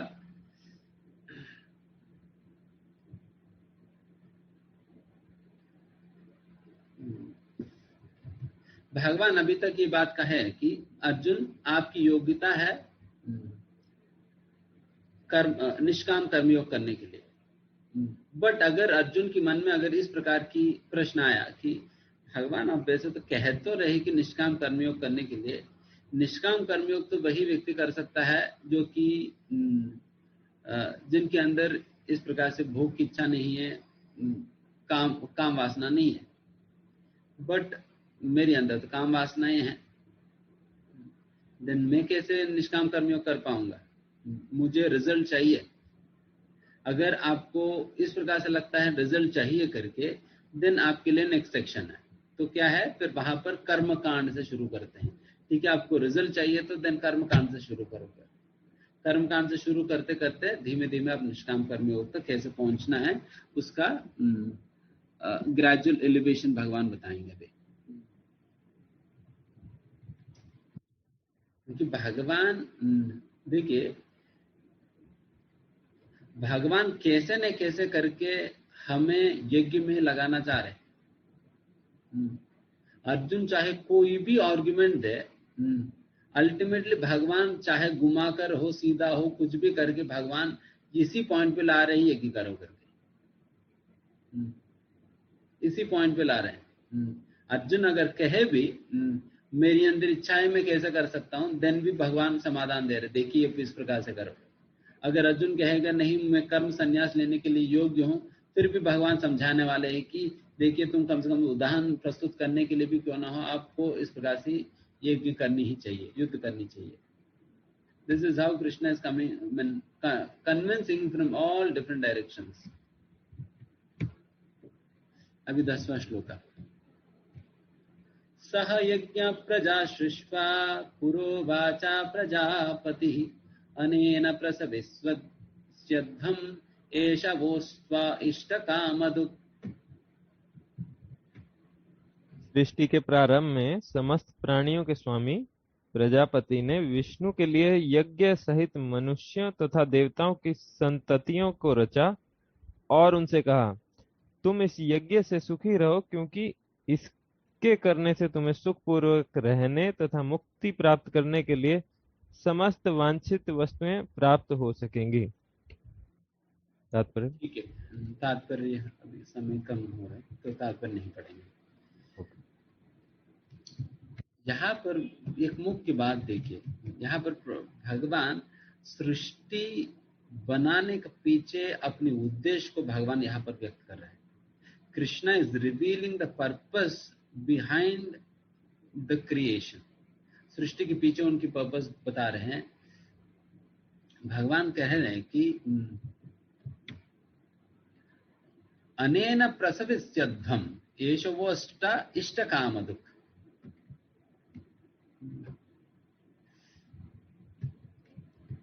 मैं सृष्टि करने के साथ साथ, जीवों को उसमें डालने के साथ साथ, मैं यज्ञ नामक एक चीज भी मैंने दिया था, जिस यज्ञ की फायदा लेकर एक जीव बहुत सुखपूर्वक इस दुनिया में रहकर मेरे धाम वापस लौट सकते हैं। जैसा कि हमें जैसे ये उदाहरण बताया जाता है ना, भगवान सृष्टि क्यों किया है करके कहा जाता है कि देखिए, जिस प्रकार से अगर मान लीजिए कि माँ किचन में खाना बना रही है, कई बार बच्चे जो है फिर माँ से मांगा करते, अरे नहीं मुझे भी अपना खाना बनाना है, मुझे भी किचन चाहिए, मैं भी अपना खाना बनाऊंगी। देन फिर माँ क्या करती, ठीक है बेटी, तो फिर मैं आपके लिए एक टॉय किचन लेकर आती। देन फिर टॉय किचन ले आया और बेटी को दिया, फिर कहा कि तुम जो है इस पे खाना बना लो। तुम्हें किचन में कुकिंग करने की इच्छा नहीं, देन इस पे बना लो। देन उस पे बनाएगी, और जब जब तक खेलना है खेलेगी। फिर जब दोपहर होगा, देन भूख लग जाएगी, फिर माँ के पास आएगी, माँ मुझे भूख लग रही, कुछ खिलाओ। माँ ऐसा थोड़ी कहेगी कि अरे तुम तो अपना किचन सेपरेट कर दिया ना, तुम अपना किचन से जो भी बनाए खा लो। माँ को पता है कि इनकी किचन में कुछ नहीं बनने वाली है, मुझे ही खिलाना है, तो इसलिए माँ उनके लिए भी अपना किचन में बनाती है पहले से ही। और फिर जब बेटी आती है, ठीक है बेटी आओ, फिर बैठो, फिर बिठा कर फिर खिला देती है ना। तो ये उदाहरण बताने का मकसद ये है कि माँ का कहीं पर भी ऐसे इंटेंशन नहीं था कि बेटी को किसी भी प्रकार से दुखी करना है करके। बेटी को दुखी करने का उनकी इच्छा नहीं है, बल्कि माँ ने सिंपली उनको अपनी इच्छा को फुलफिल करने के लिए व्यवस्था दे दिया।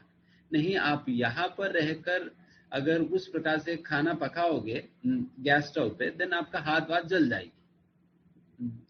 तो इसलिए आप इस प्रकार से अपनी इच्छाओं को पूर्ति कर लो करके फिर उनको टॉय किचन दे दी। उनको अपनी इच्छाओं को पूर्ति करने के लिए टॉय किचन दिया, ताकि उनका इच्छा पूर्ति हो भी जाए, बट साथ साथ हाथ जले भी ना।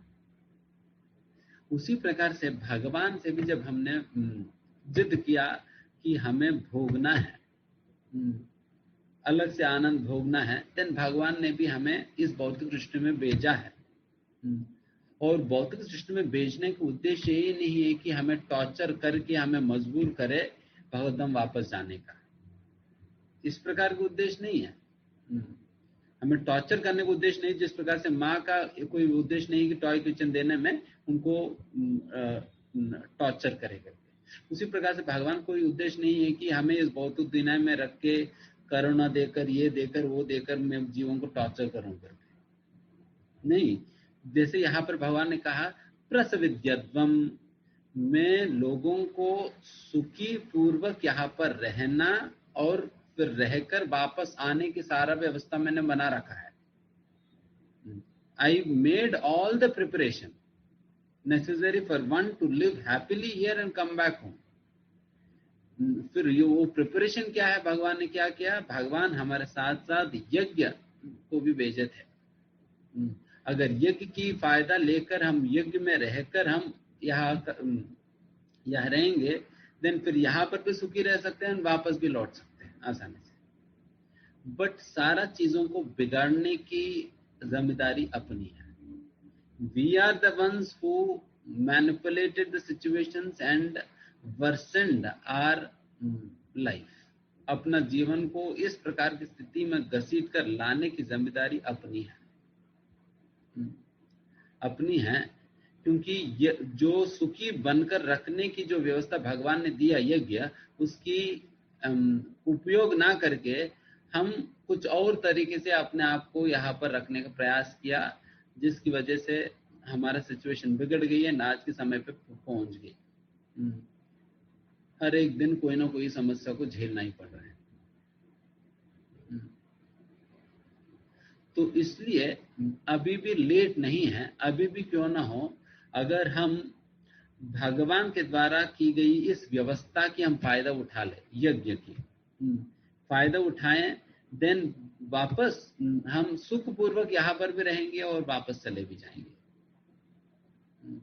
यही भगवान का उद्देश्य, यज्ञ का यही उद्देश्य है। जैसे भगवान भगवद्गीता में कहते हैं कि राजविद्या राजगुह्यम पवित्रमिदम उत्तमम प्रत्यक्षावगमम धर्म्यम सुसुखम कर्तुम अव्ययम।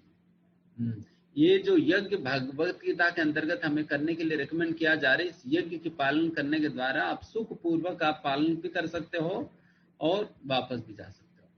तो वैसा खास करके हमारा जो संकीर्तन यज्ञ जो प्रभुपाद जी और महाप्रभु ने हमें दी है, कितना ब्लिसफुल प्रोसेस है, ब्लिसफुल प्रोसेस है। कहीं नाक बंद करने के लिए नहीं कहा जाता है, कहीं मुंह बंद करने के लिए नहीं कहा जाता है, सारा खोलने के लिए कहा जा रहा है। भैया मुंह खोलकर प्रसाद खाओ, मुंह खोलकर चिल्लाते हो भगवान के नाम लो, और कान खोलकर कथा सुनो, कान खोलकर भगवान के नाम सुनो। यही कहा जा रहा है, कहीं कुछ बंद करने के लिए नहीं कहा गया। तो इतना अच्छा सुंदर प्रोसेस है, बस इसका हम अनुसरण करें, हम बहुत धाम आसानी से चले जाएंगे। इसलिए भक्तिविनोद ठाकुर कहते एक भजन में कि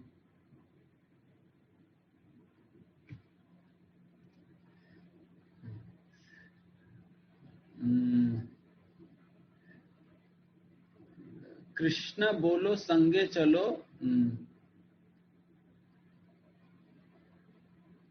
यही मात्र भिक्षा। भक्तिविनोद ठाकुर कहते हैं, देखिए हमारी गाड़ी बहुत धाम जा रही है, तो हम आपसे यही भीख मांग रहे हैं कि आप हमारे साथ साथ कृष्ण बोलो और हमारे साथ साथ चलो। यही हम आपसे यही भिक्षा मांगते हैं, यही भिक्षा मांग रहे हैं, और हमारा गाड़ी में बैठ जाओ। तो वैसा हम सभी लोग अगर स्वीकार कर ले प्रभुपाद जी की गाड़ी में बैठ जाने का, देन प्रभुपाद जी हमसे कीर्तन करा करा कर वापस पहुंचा देंगे बहुत धाम में। तो आपको अपना सेपरेट गाड़ी के इंतजाम करने की जरूरत नहीं है, सभी का कॉमन बस है, तो बैठ जाइए।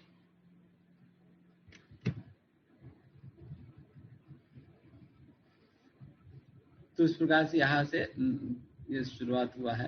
तो यहाँ पर हम समाप्त करते हैं, फिर 11वां श्लोका से फिर अगली बार हम चर्चा करेंगे। किसी कोई प्रश्न है तो प्लीज बताइए।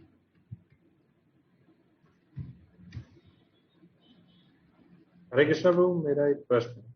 यस प्रभु। प्रभु, आपने एक जगह कहा था कि एक ब्रह्मचारी का धर्म है कि गुरु की आज्ञा का पालन करे। दो प्रश्न है मेरे। पहला ये है, तो क्या गृहस्थों के लिए ये धर्म नहीं है कि वो अपने शिक्षा गुरु या गुरु की आज्ञा का पालन करे? अगर ऐसा नहीं है तो उसका धर्म क्या है? और दूसरा प्रश्न ये है, जो अभी आपने बताया है यज्ञ को लेके कि यज्ञ करना चाहिए हमको, तो यज्ञ से आशय क्या है?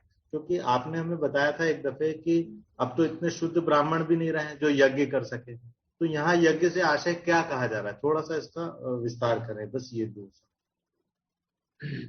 ओके, देखिए जब कह रहे कि एक ब्रह्मचारी का धर्म इस प्रकार से गुरु की आज्ञा का पालन करनी चाहिए करके एक विशेष रूप से उनके ऊपर जोर दी जाती है ब्रह्मचारी ऊपर। क्योंकि ब्रह्मचारी के विषय में नारद मुनि कहते हैं, ब्रह्मचारी गुरुकुले बसान दांतो गुरो हितम आचरण दासवत नीचो।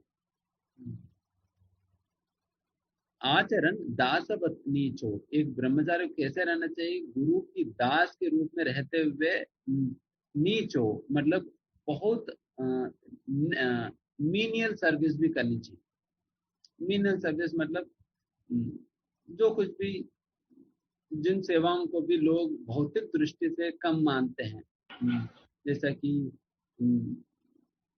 कुछ साफ सफाई करना, कपड़ा धोना, इस प्रकार की चीजें, उस प्रकार की मीनियल सर्विस करते हुए, क्योंकि ब्रह्मचारी का मुख्य धर्म ही है। गृहस्थों को भी तो गुरु की मार्गदर्शन पालन करनी चाहिए। ऐसा नहीं कि उन लोगों को उन लोगों को नहीं करने की जरूरत है, बल्कि उनको भी करनी चाहिए। बट विशेष रूप से ब्रह्मचारी पे ये जोर दी गई बिकॉज ब्रह्मचारी ने उस प्रकार की जीवन अपनाया है। He has accepted a life to simply be master में गुरु का सेवक का जीवन उन्होंने अपनाया है। इसलिए ब्रह्मचारी को विशेष रूप से कहा जाता है। बट इसका मतलब ये नहीं है कि गृहस्थों को पालन करने की जरूरत है, बल्कि गृहस्थों को भी निश्चित रूप से पालन करनी चाहिए। क्योंकि अल्टीमेटली अगर फायर फाइटर की मार्ग निर्देशन पालन नहीं करेंगे तो फिर उस आग से, संसार दावानल से बाहर निकल नहीं पाएंगे ना। तो ये एक चीज है। दूसरा, यज्ञ की बात जब यहाँ पर कहा जा रहा है, हमें यही मानना चाहिए कि यहाँ पर यज्ञ मतलब संकीर्तन यज्ञ, संकीर्तन यज्ञ ही मानकर हमें चलना चाहिए, क्योंकि इस युग की धर्म है संकीर्तन। ठीक है, और किसी का प्रश्न? हरे कृष्ण प्रभु जी। हरे कृष्ण। धन्यवाद प्रभु जी। प्रभु जी, मेरा प्रश्न ये था, जैसे आप अभी बता रहे हैं कि जब भगवान इस सृष्टि की रचना करते हैं तो फिर सभी चीजों के साथ यज्ञ भी देते हैं, और फिर अ, सुख का भी इंतजाम करते हैं कि जीव इस जगत में भी सुखी रह सके, और फिर भगवत धाम जाने के लिए भी उनको यज्ञ भी प्रिस्क्राइब करते हैं। तो मैं करंट सिचुएशन से इसको थोड़ा रिलेट करने का प्रयास किया प्रभु जी कि जैसे अ, ये इस तरीके की जब महामारी है या फिर आदि दैविक क्लेश के लीजिए, तो ये भी क्या यज्ञ ना करने का रिजल्ट होता है? प्रिस्क्राइब्ड यज्ञ जो मनुष्य नहीं करते, या मनुष्य के जैसा आप बताए कि हमारे ही क्रिएटेड हैं जो इस जगत में दुख आते हैं, तो इनका क्या रीजन होता है? यस, डेफिनेटली इसी प्रकार का यज्ञ सही प्रकार से नहीं करने का ही फलस्वरूप है इस प्रकार की परिस्थितियां। फिर क्या करना चाहिए प्रभु जी, मतलब ऐसी सिचुएशन से बाहर आने के लिए, या फिर खुद को एंजाइटी फ्री रखने के लिए और दूसरों की भी हेल्प कर पाए? जो नहीं किया वो करनी चाहिए। फिर यज्ञ नहीं किया, उस परिस्थिति में पहुंचे, फिर वापस यज्ञ करना शुरू करें, देन फिर इस परिस्थिति से निकल सकेंगे। तो यही मार्ग है, संकीर्तन यज्ञ ही मार्ग है स्थिति से बाहर निकलने का। क्योंकि प्रभुपाद जी बार बार कई लेक्चर्स में ये बात कहे थे। ये इस प्रकार से दुनिया के अंतर्गत इतने युद्ध होकर इतने लोग मरने का क्या कारण है? प्रभुपाद जी ने कहा कि क्योंकि लोग इतना पशु हत्या कर रहे हैं, इतने बड़े स्केल पे पशुओं को मार रहे हैं, यही कारण है। पशुओं को मार रहे हैं, वो भी स्पेशली स्लॉटर हाउसेस रख रखे, ये बिल्कुल ही खंडित की गई। अगर कोई पर्सनल लेवल पर अगर मारकर खा भी रहे हैं, फिर भी एक हद तक ठीक है, बट इस प्रकार से इसको एक बिजनेस बनाकर, कसाई घर बनाकर इतने बड़े स्केल पे ऑटोमाइज्ड स्लॉटर हाउसेस बनाकर इस प्रकार से पशुओं को मारना बहुत बड़ा ये है। एंड इसी के कारण जो है इस प्रकार की परिस्थितियां आ रही है। इसी के कारण जो एबॉर्शन लोग कर रहे हैं, तो एबॉर्शन में कितने बच्चे मर रहे हैं, कितने बच्चे मर जा रहे हैं, कई लाखों की लाखों संख्या में हर दिन मर रहे हैं बच्चे। जब इन सारे चीजों में जिम्मेदारी कौन उठाएगा? हम ही उठाना, क्योंकि एक पशु की हत्या करने में भी 8 लोगों को समान रूप से पाप लगता है, समान रूप से पाप लगेगा। उसी प्रकार से बच्चों को हम मारने में भी समान रूप से पाप लगेगी। डॉक्टर को भी लगेगा, जो कराने वाले को भी लगेगा, सभी को। तो इसलिए इस प्रकार की कृत्य जो आधुनिक समाज जो कर रही है, उसका जिम्मेदारी आधुनिक समाज को उठाना पड़ेगा। एंड फिर क्योंकि जब प्रकृति जब रिएक्शन देती है, कोई कुछ कर नहीं सकता, बिल्कुल देखते रह जाएंगे। ते ही आज हो रहे हैं, इसलिए we are left so helpless.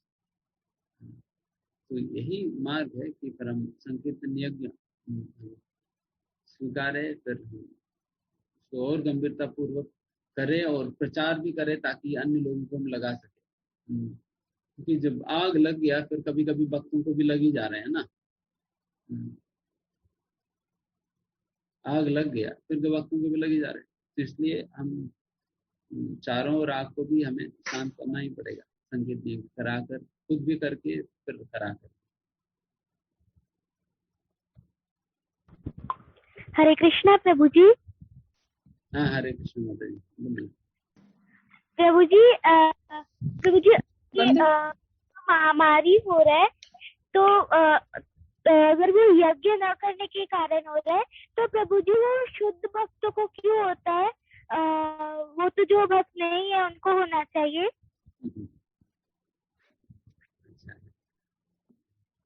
शुद्ध भक्तों को उनको भगवान जब वापस ले जाना भी चाहते हैं, तो ये इसको भी एक बहाना बनाकर फिर वापस ले जाते हैं।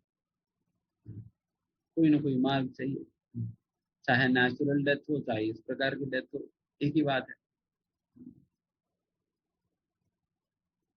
एंड फिर दूसरी बात ये भी है कि देन फिर शुद्ध भक्तों को बहुत कष्ट दिए बिना उनको, अगर उनको वापस ले जानी है तो उनको बिना कष्ट दिए ले जाना चाहिए ना। तो इस प्रकार की पेनफुल डेथ क्यों करा रहे हैं?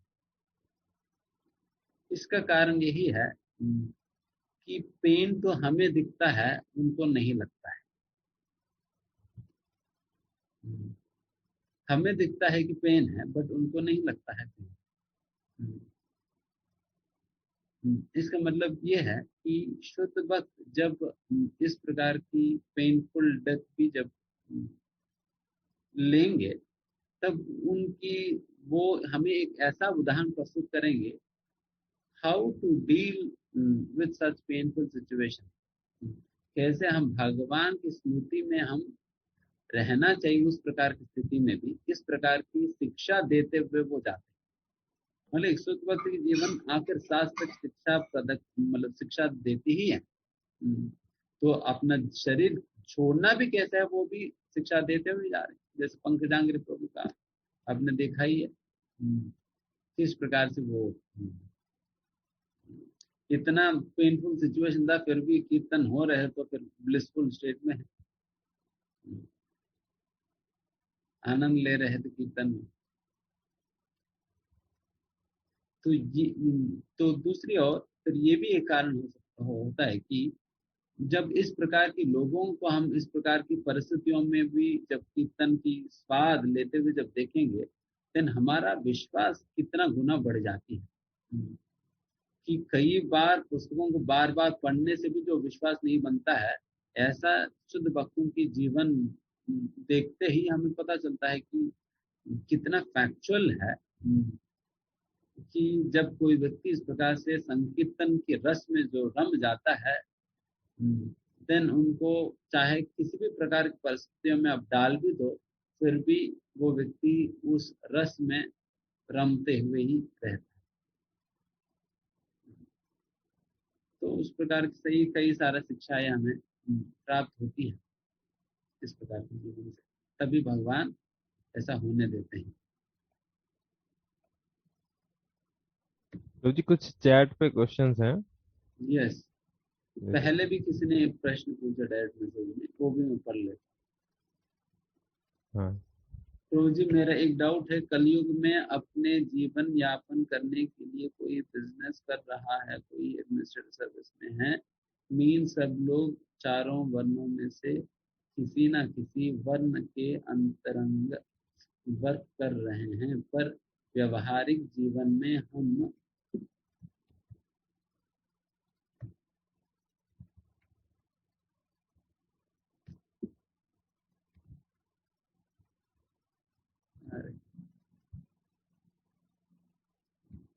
अंतरंग वर्क कर रहे हैं, पर व्यवहारिक जीवन में हम रोज चारों वर्णों को फॉलो करते हैं। किसी के हम बॉस है, कोई हमारा बॉस है, हम भक्ति भी कर रहे हैं, लेकिन इस्कॉन में या भक्ति में आने के बाद हमारा क्षत्रिय के गुण धीरे धीरे समाप्त हो जाता है। कोई गलती भी करता है तो हम माफ करके आगे बढ़ जाते हैं, क्योंकि सहिष्णुता बढ़ जाती है, या सब कुछ भगवान के ऊपर छोड़ देते हैं, जबकि उस गलती काम का रिस्पॉन्स भी देना जरूरी हो जाता है। भगवान भी बोलते हैं गलती नहीं सहना चाहिए, पर फिर भी एक डिवोटी के लिए उसका रिस्पॉन्स देना मुश्किल हो जाता है, क्योंकि डिवोटी के अंदर प्रेम भक्ति धार एडवांस के लेवल का डेवलप हो जाता है। ये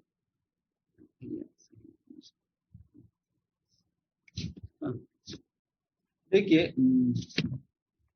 यहाँ पर इस प्रकार का प्रश्न है कि जब हर कोई जो भी अपना जीवन के अंतर्गत जो भी काम कर रहे हो उसके हिसाब से वो अलग अलग प्रकार के वर्ण आश्रम के अंतर्गत है ही। तो वैसे परिस्थितियों में कई बार अगर मान लीजिए कोई क्षत्रिय भक्त बन गए, देन फिर उनके अंदर क्षत्रिय की गुण घटने लगती है, तो इसका मतलब ये है कि वो किसी और को दंड नहीं दे पाते हैं, दंड नहीं दे पाते हैं, वो सहन लेते हैं करके कहा जा रहा है।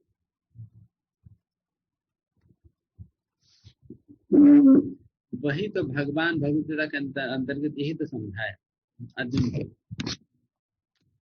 अर्जुन, आप अपनी धर्म के हिसाब से कार्य करनी चाहिए। भक्ति के नाम पे आप अपनी धर्म से आपको विचरना नहीं है। अर्जुन भी तो यही तो कर रहे थे ना। ठीक है, मैं सहन लेता हूँ, कोई दिक्कत नहीं, मैं सन्यासी बन जाऊंगा, भीख मांग कर जी लूंगा, कोई दिक्कत नहीं। और भगवान कह रहे कि नहीं, तुम्हें युद्ध करनी चाहिए करके भगवान अर्जुन को समझा रहे हैं। जिनको बहुत तो समझ में आएगी तो वो तो युद्ध करेगा ही, क्षत्रिय है, बट युद्ध करने के उद्देश्य में बदलाव आ जाएगा। पहले वो युद्ध करते थे किसी और कारण से, अब युद्ध करेंगे भगवान, बस उद्देश्य में बदलाव आएगी। बट कार्य तो अगर धार्मिक कार्य है देन फिर वो धार्मिक कार्य की यथारूप,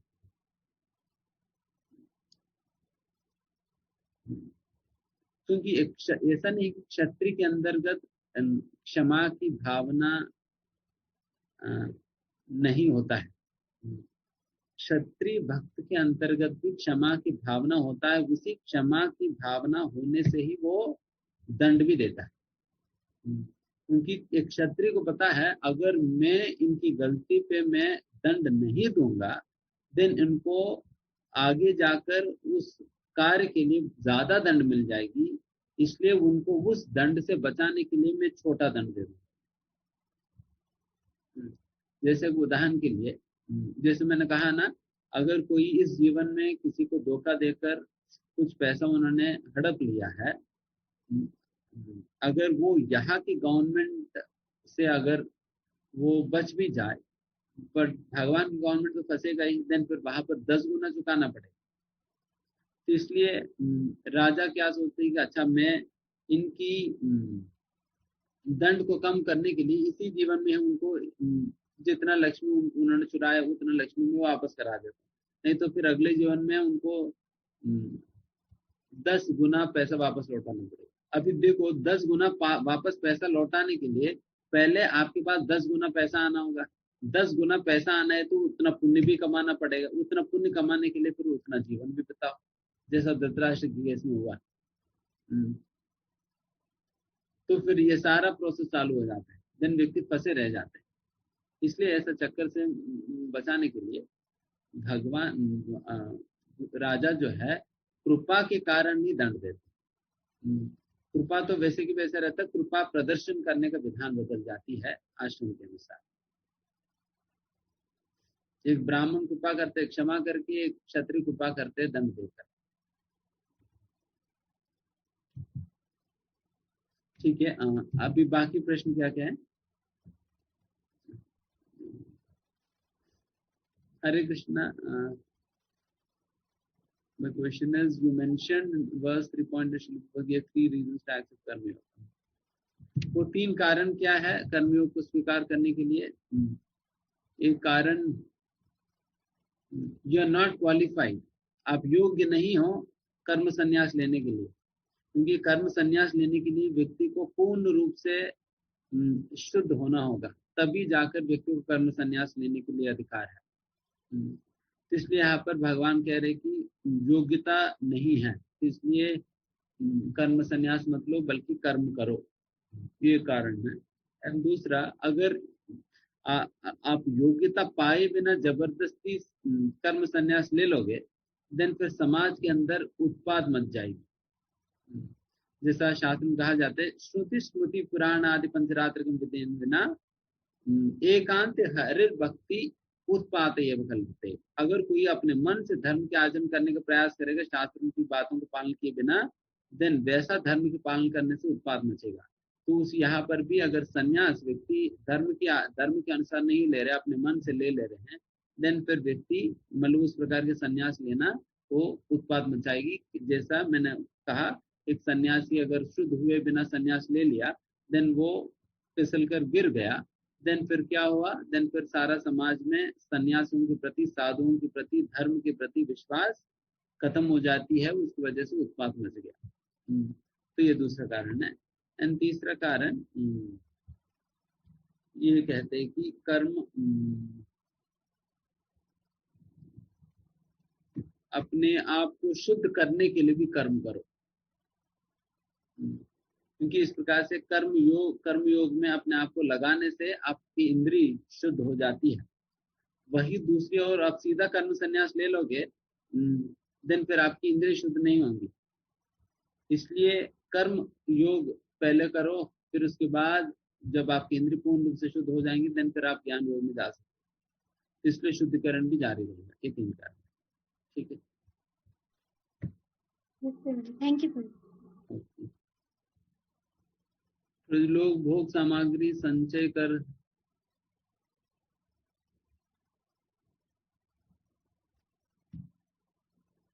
भोग सामग्री संचय कर देह त्याग कर गए, उनको कौन सी योनि मिलेगी?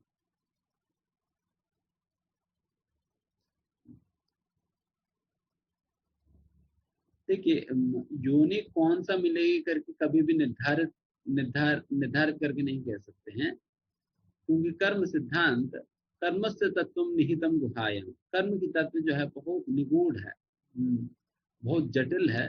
बड़े से बड़े देवी देवताओं को भी ये कैसे कार्य करे समझ में नहीं आता, क्योंकि कौन सा रिएक्शन क्लब होकर हमें कौन सा योनि और किस प्रकार की परिस्थिति आती है हम कह नहीं सकते। तो इस प्रकार से, बट निश्चित रूप से अगर कोई इंद्रिय भोग किया है अपने जीवन में, देन फिर उसका रिएक्शन उनको भोगना ही पड़ेगा आगे। आज के टाइम में कर्म संन्यास कौन लेते हैं या फिर it's not possible at all? Yes, आज के समय पे कर्म संन्यास ये वर्जित है। कलयुग में कर्म संन्यास वर्जित है। चैतन्य महाप्रभु कहते हैं कलयुग के अंतर्गत 5 चीजें वर्जित है, उस 5 चीजों के अंतर्गत ये कर्म संन्यास भी एक है जो कि वर्जित है।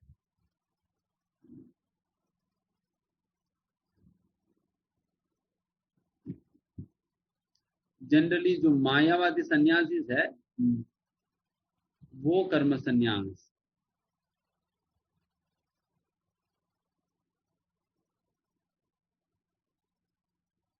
अच्छा वो 8 लोग कौन है जिसे पाप लगता है पशु हत्या करने से? 8 लोग वही है कि एक तो जिन्होंने काटा पशु को और जिन्होंने काटने का आज्ञा दी, और जिन्होंने खरीदा, जिन्होंने पकाया, जिन्होंने खाया, और क्या रहा?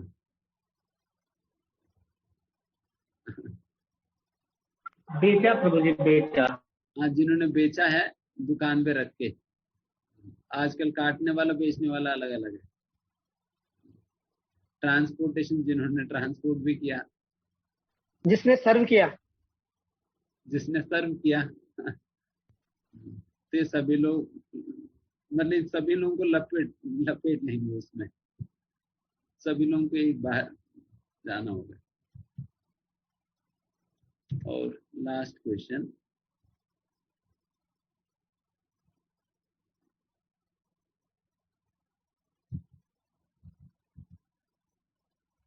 क्या सतयुग में कोई आदि दैविक ताप नहीं होते थे?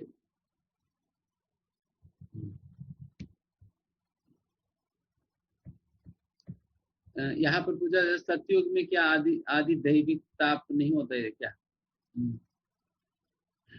इवन राम राज्य के समय पे भी आध्यात्म आदि दैविक क्लेश नहीं होता था। यहाँ तक भी कहा जाता है कि बारिश भी ऐसा होती थी कि ताकि लोगों को कोई तकलीफ ना हो, रात के समय बारिश होती है और दिन के समय सूखा सूखा रहता है, क्योंकि दिन के समय बारिश होगी तो फिर लोग अपना अपना काम कैसे करेंगे, इसलिए फिर बारिश भी रात को होती है। एंड इतना धार्मिक जीवन था कि पिता के पहले पुत्र मर नहीं सकते, पिता के पहले पुत्र नहीं मर सकते, या पिता को अपने पुत्र मरते हुए देखने का जरूरत नहीं पड़ता, क्योंकि उस प्रकार की स्थिति है नहीं। बट आज के समय में तो सारे ही चीजें देखने के लिए मिल रहे हैं। तो इस प्रकार से, क्योंकि सत्ययुग में उस प्रकार की आचरण था, वैसे जीवन जीना चाहिए। ठीक है, फिर यहाँ पर समाप्त करते हैं, लगभग सारे प्रश्नों को उत्तर होंगे। ओके, भगवती तथा रूप की जय जय हरे हरे बोल। Hare Krishna. Thank you so much प्रभु जी फॉर सच elongated क्लास। आपने खुद को इतना एक्सटेंड किया हम सब के लिए, and definitely we are very grateful to you, and सभी प्रभु जी का बहुत बहुत धन्यवाद करेंगे हरे कृष्णा महामंत्र बोल के। Hare Krishna Krishna Krishna Krishna Hare Hare, Hare Ram Ram Ram Hare Hare. Thank you so much प्रभु जी। एंड वंस अगेन सभी को ये इंफॉर्मेशन दे देने की जरूरत है कि संडे को there will be a test of chapter 2, online multiple choice question, Google form के थ्रू ये टेस्ट होगा और सभी के स्कोर्स आ जाएंगे, and it will be interesting test. And 12 hours का ऐसा एक विंडो मिलेगा, उसमें आप अपने समय के दौरान कभी भी आप समय दे सकते हैं। So this is the proposed plan. So इसके बारे में और डिटेल्स ग्रुप्स पे शेयर हो जाएंगी। So please prepare well, all the best. Srila Prabhupada की जय। इस ग्रेस वेदांत चैतन्य प्रभु की जय।